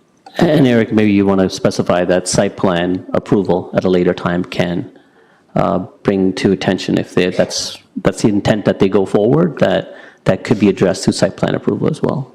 Eric? Again, through the chair, at this time, we have no indication that there are any plans to obtain any lands fronting Limerick. Our analysis is only really looking at the application before us, which is just the subject lands. Okay, I appreciate that. I guess, Mr. Chair, at the appropriate time, I'd like to defer to February 10th in order to have some conversation between staff and the developer on some of the greater concerns that have been mentioned tonight. Those are, but not limited to, reducing the size of the back tower, increasing the size of the parking spaces from 0.57 to something that's a little bit more realistic in proximity to the 401 east and westbound. But again, that's not limited to those two things, but I'd like to ask for a referral to February 10th. Is it a referral or deferral? Deferral. Deferral. I think deferral would be a little bit more accurate and precise to what you're requesting, and gives direction to staff to be able to engage with the developer and yourself going forward. Okay, there are a number of people that are in queue for clarifications and questions of staff. I'm not going to stop you from that. There is a deferral motion on the table. I would say is that we don't have to go into specific details. The fact that there will be time that we can engage with staff and get more response, and that way staff can connect with other staff that can give a more accuracy to the questions asked as well. Mayor Vivenovich. Thank you very much, Chair Singh, and thank you to all the delegations, in particular the residents of the Pine Grove community, and this really excellent summary report. I think it really captures many of the issues that certainly were delegated on today and that we've heard about in the past. But there's a number that really are concerning me, and traffic projections, quite frankly, are one, and you've heard from other members of council on this. I'm just, having exited some of those properties before, even if it's the Shell station to go left onto King now and so many others they're already busy enough, and then you add another 700 properties plus whatever other, or 700 units, plus whatever other development, redevelopment's going to happen on some of the other pieces of land. I'm just really struggling how that doesn't appear to have received, more significant consideration. And then I look at the parking considerations, and again, think about the people who are going to be living in there and the proximity to transit and where they're likely going to be going, and many of them will likely be commuting, if not out of the community, certainly elsewhere in the community. And it just doesn't seem that in the evaluation, it seems to have been given appropriate weighting. And I'm wondering if staff can help us here. I mean, are we missing something, or what's? So through the chair, planning staff have their own evaluations of traffic and impacts, but we also rely on our colleagues at the Region of Waterloo who have purview over King Street East, and our own city transportation staff, and in this case, the MTO, for their expertise. And the comments from city transportation staff are that they're comfortable with this parking ratio. We know that it's establishing a minimum of 0.57 spaces, and we know that this land use designation change and this zoning bylaw amendment request are a preliminary stage of the development. It is possible that through marketing, the developer could want to add more parking, and they could do that. This would just establish a minimum for the parking rate. In terms of your comments on traffic, the comments from the region that we've received are that the impacts to the regional road for the proposed development are not anticipated to be significant, and that no upgrades to regional infrastructure are required. They're satisfied with the TIS and they're satisfied with the TDM plan. So I'm relying on my colleagues at the Region of Waterloo and city transportation staff to provide that analysis for traffic and parking. I want to go back again on the issue of park space and amenity space, because the reality is the properties that are in the neighborhood are, for the most part, larger properties. People have the ability for kids to play on them already. Many of them might have their own little, playground or different amenities, or have a friend on the street with an amenity, and so not having maybe some of the other amenities that would be needed in a neighborhood with this many residents maybe isn't as much of an issue. But you add another 700 plus units, which will be at the very least 1,000 people, if not more. And I would think that, there's a good chance that 10% of them might be kids. And just thinking, part of a healthy neighborhood, particularly when, you're living in close proximity to the 401 and a very busy King Street and so on, is that there's going to be adequate space for kids to be engaged.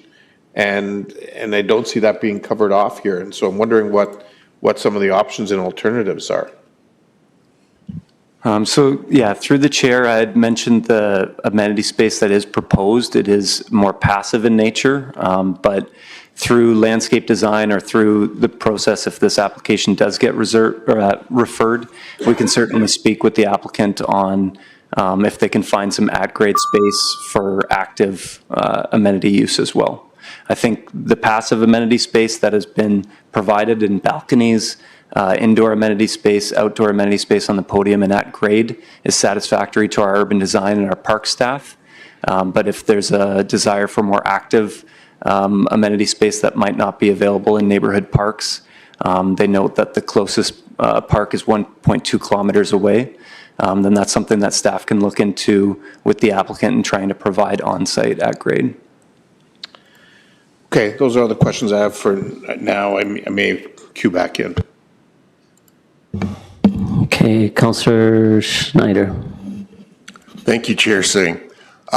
First of all, I just want to say that 99 out of 100 times, I feel you have rock solid reports, and this one, I have to say, I am really struggling with this. When I'm looking at the walkability scores that the delegate brought up, they're so low. The reliance on U-turns, to me, that's very conflicting with our Vision Zero policies here in the city. As the mayor said, trying to make that turn from Baxter onto King, like you go to Piper Arms or back to the day when it was Mothers, it's really difficult to make that turn. I'm really having a tough time accepting the recommendations from the region on this. And I'm wondering if after the deferral, can we get the region's traffic people here? Because I'd love to ask questions of them. I want to see their justifications, because the delegations brought up excellent points, like with the median there and with the ION coming, that option is going to be gone. So I can't understand, help me understand how the parking minimum's number one for so many units and so few parking spaces, where like common sense will tell you that this will appeal to people who want to be close to the 401. There's all the things that we hold dear about Love My Hood, community centers, schools, playgrounds. There's none of that around here. I mean, yeah, you can go for a walk on King Street. I don't know how enjoyable that will be.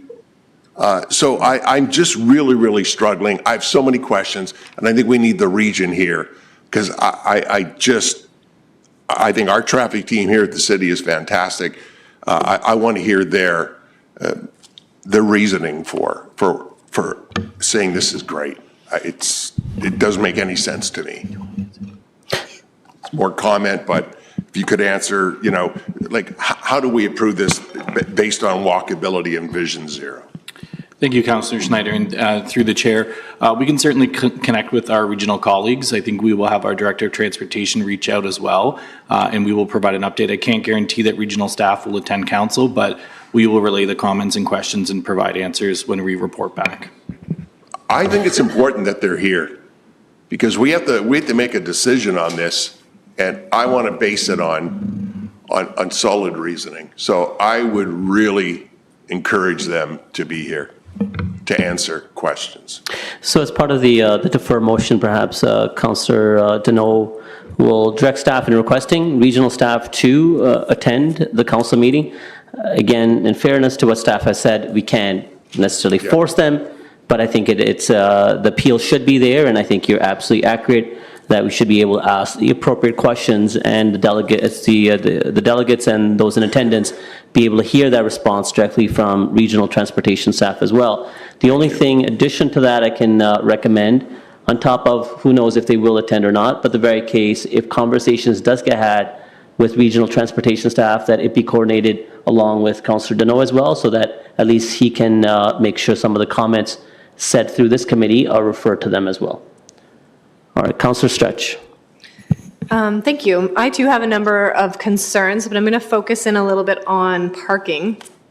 So there's 726 units. So I'm just looking for you to confirm I have all this right. 493 parking spaces, 403 bike spaces. And then of the 726 units, 78 are retail. Is that right? So through the chair, I think the applicant had said 78. Those would be shared spaces, so they would be provided for the retail space on the ground floor, the office space on the second floor, and then visitor parking. And that's a clause in our bylaw that we have for multi-unit, mixed-use, shared parking between commercial and visitor parking. Okay. So they wouldn't, for visitor, then they're visitor parking spots, but they wouldn't necessarily be available for people owning cars wanting to park there. Through the chair, that's correct. Okay. So if I'm doing some math, and Ward 10 being in an MTSA, I'm pretty familiar with the rules there. So in a major transit area, we're not requiring parking. We're letting the market dictate what's required. That's correct? Yes, through the chair, that's correct. And this is not in an MTSA? Through the chair, that's correct, yeah. Okay, so then I guess maybe I disagree, maybe this is more of a comment piece, but so we're looking at 57% parking availability, is that right? Through the chair, that's correct for residents, for unit owners, yeah. Right, so, and then no required affordable units. We did have the developer speak to offering 10, but in an MTSA with zero parking, we'd require, correct me if I'm wrong, 3 at least? So through the chair, inclusionary zoning has not been set up for Growing Together East, the MTSA for Sports World that's closest to this.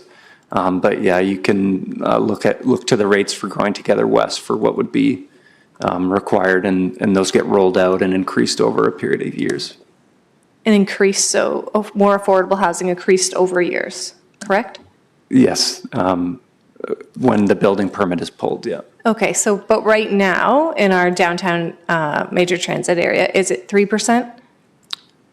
So through the chair, I believe it was deferred to 2026, so there's no inclusionary zoning required in this year. Okay, you're right.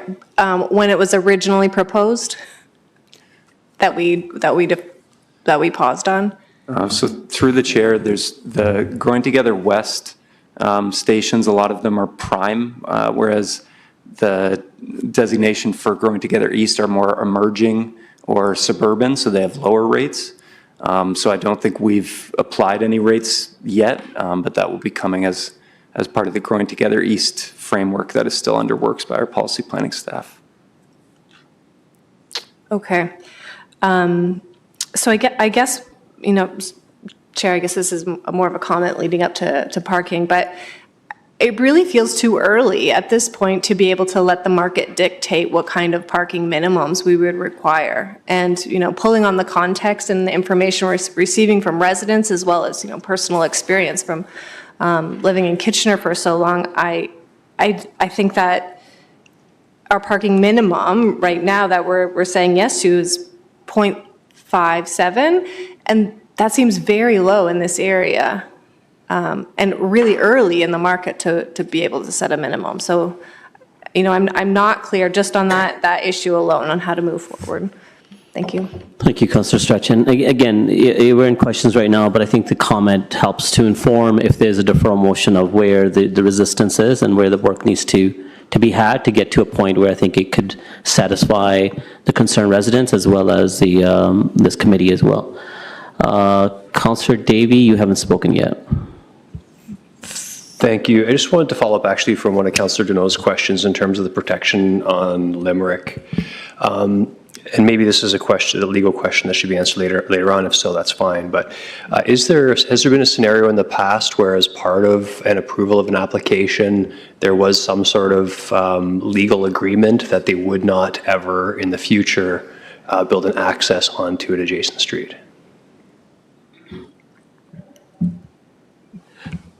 Through you, Chair, I'm familiar with two different tools that we've used previously. One is to have a reserve along a property line if they were to consolidate properties with Limerick, putting a reserve, and then that would not allow access. Because this property is not immediately adjacent to Limerick, that would not work. Another potential option is using a zoning regulations to say that vehicle access points could only be to and from King Street. Okay, that's helpful. And I also wanted to confirm, I think I heard that this application already is in its appeal period in terms of, okay, thank you. And just to confirm too, I know that the legislation's been going back and forth like a ping pong ball. But in terms of the detriments for an OLT appeal, it used to be there was a lot of punitive damages that were assigned. Can you remind me what the current punitive damages or risks are outside of legal costs for OLT appeals for municipalities? Through you, Chair. So in terms of the OLT hearings, a recent legislative change allows for an appellant to seek costs, and the cost can be awarded against a municipality. We're early days into that legislation. Typically, in our view, costs are awarded for frivolous or vexatious appeals where a appellant or a participant or a party suggests they're going to attend and participate, and at the last minute not participate fully in a hearing, resulting in wasted effort leading up to it. So that's been our view so far, but we are early days. Okay, thank you. And again, I wouldn't characterize any of that in this situation. I'll have comment as well, Mr. Chair.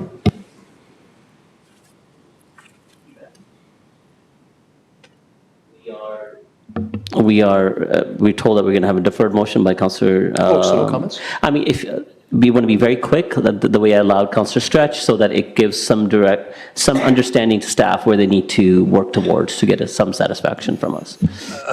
No, it's just going to be an information piece for the gallery, so maybe I'll... Okay, all right. You'll have an opportunity, don't worry. Okay. Councillor Ioannidis. I guess my question would be with regards to site-specific provisions. How many are on this application? Through the chair, I believe there's 7 site-specific provisions, including the geothermal prohibition. Is that normal? Through the chair, it really varies per development application. For greenfield suburban ones, we can see ones with dozens of site-specific. It's not really the quantity, it's more the impact of them that I would measure. Okay. And Mr. Chair, when is the time you want us to be able to commit comments on? Because I didn't get what you There's said. a deferral motion that's coming forward. Yeah. So We're just going to comment. I have a few more on the asks for what I timing, want but to if see you in want to specify where you want staff to be working with Yeah. the developer, I think that's where it would be insightful, yes. Okay, like right now? Yeah, sure. Okay. There's a lot here, to be honest. I want to see a better traffic. I want to see a solution to whatever the amenity space is, because there's absolutely zero infrastructure here. I want to see the justification of why there's such limited parking. And I really want to see, and I feel very insulted that it's 10 units that were offered here, but I want to see a lot more affordable units when it's out of 726 units here. So there's quite a bit. Okay, it's helpful. All right, Councilor Donnell, I'm coming back to you. You had mentioned that you wanted to put forward a deferral motion to the February council meeting. Go ahead. Yeah, that's correct. And then if you want to direct staff with some key things that you want them to bring back to the developer as well. So same as what Councilor Iden said. Yeah, I'm not sure if Mr. Stevenson or Mr. Schneider have been taking notes. Mr. Stevenson has said yes, and so, obviously, again, there's a few concerns we have with this development. I'd like to defer it until February 10th to be able to have some discussion with staff and the developer and the region to see, see some better indications of if this is a good application or not. But additionally, and I'm not sure if Mr. Reedman or Mr.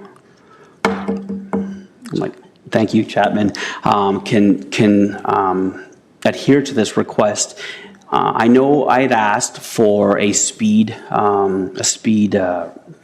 test along that corridor of the 401, of the King Street East. While I know it's a regional road, I think it's imperative before we make any decisions to know what the average speed on that road is, especially being 120 meters away from the on-ramp. Because if people are doing 80, 90 kilometers an hour, that means anybody exiting that property is going to have to put on it really, really quickly to keep pace with the traffic flow. And so I don't know if, I don't believe we can direct the region to do that, but I'm asking if the city could do that over a week period, just to kind of get a number of where we are. And this kind of aligns with Councillor Schneider's Vision Zero and road safety.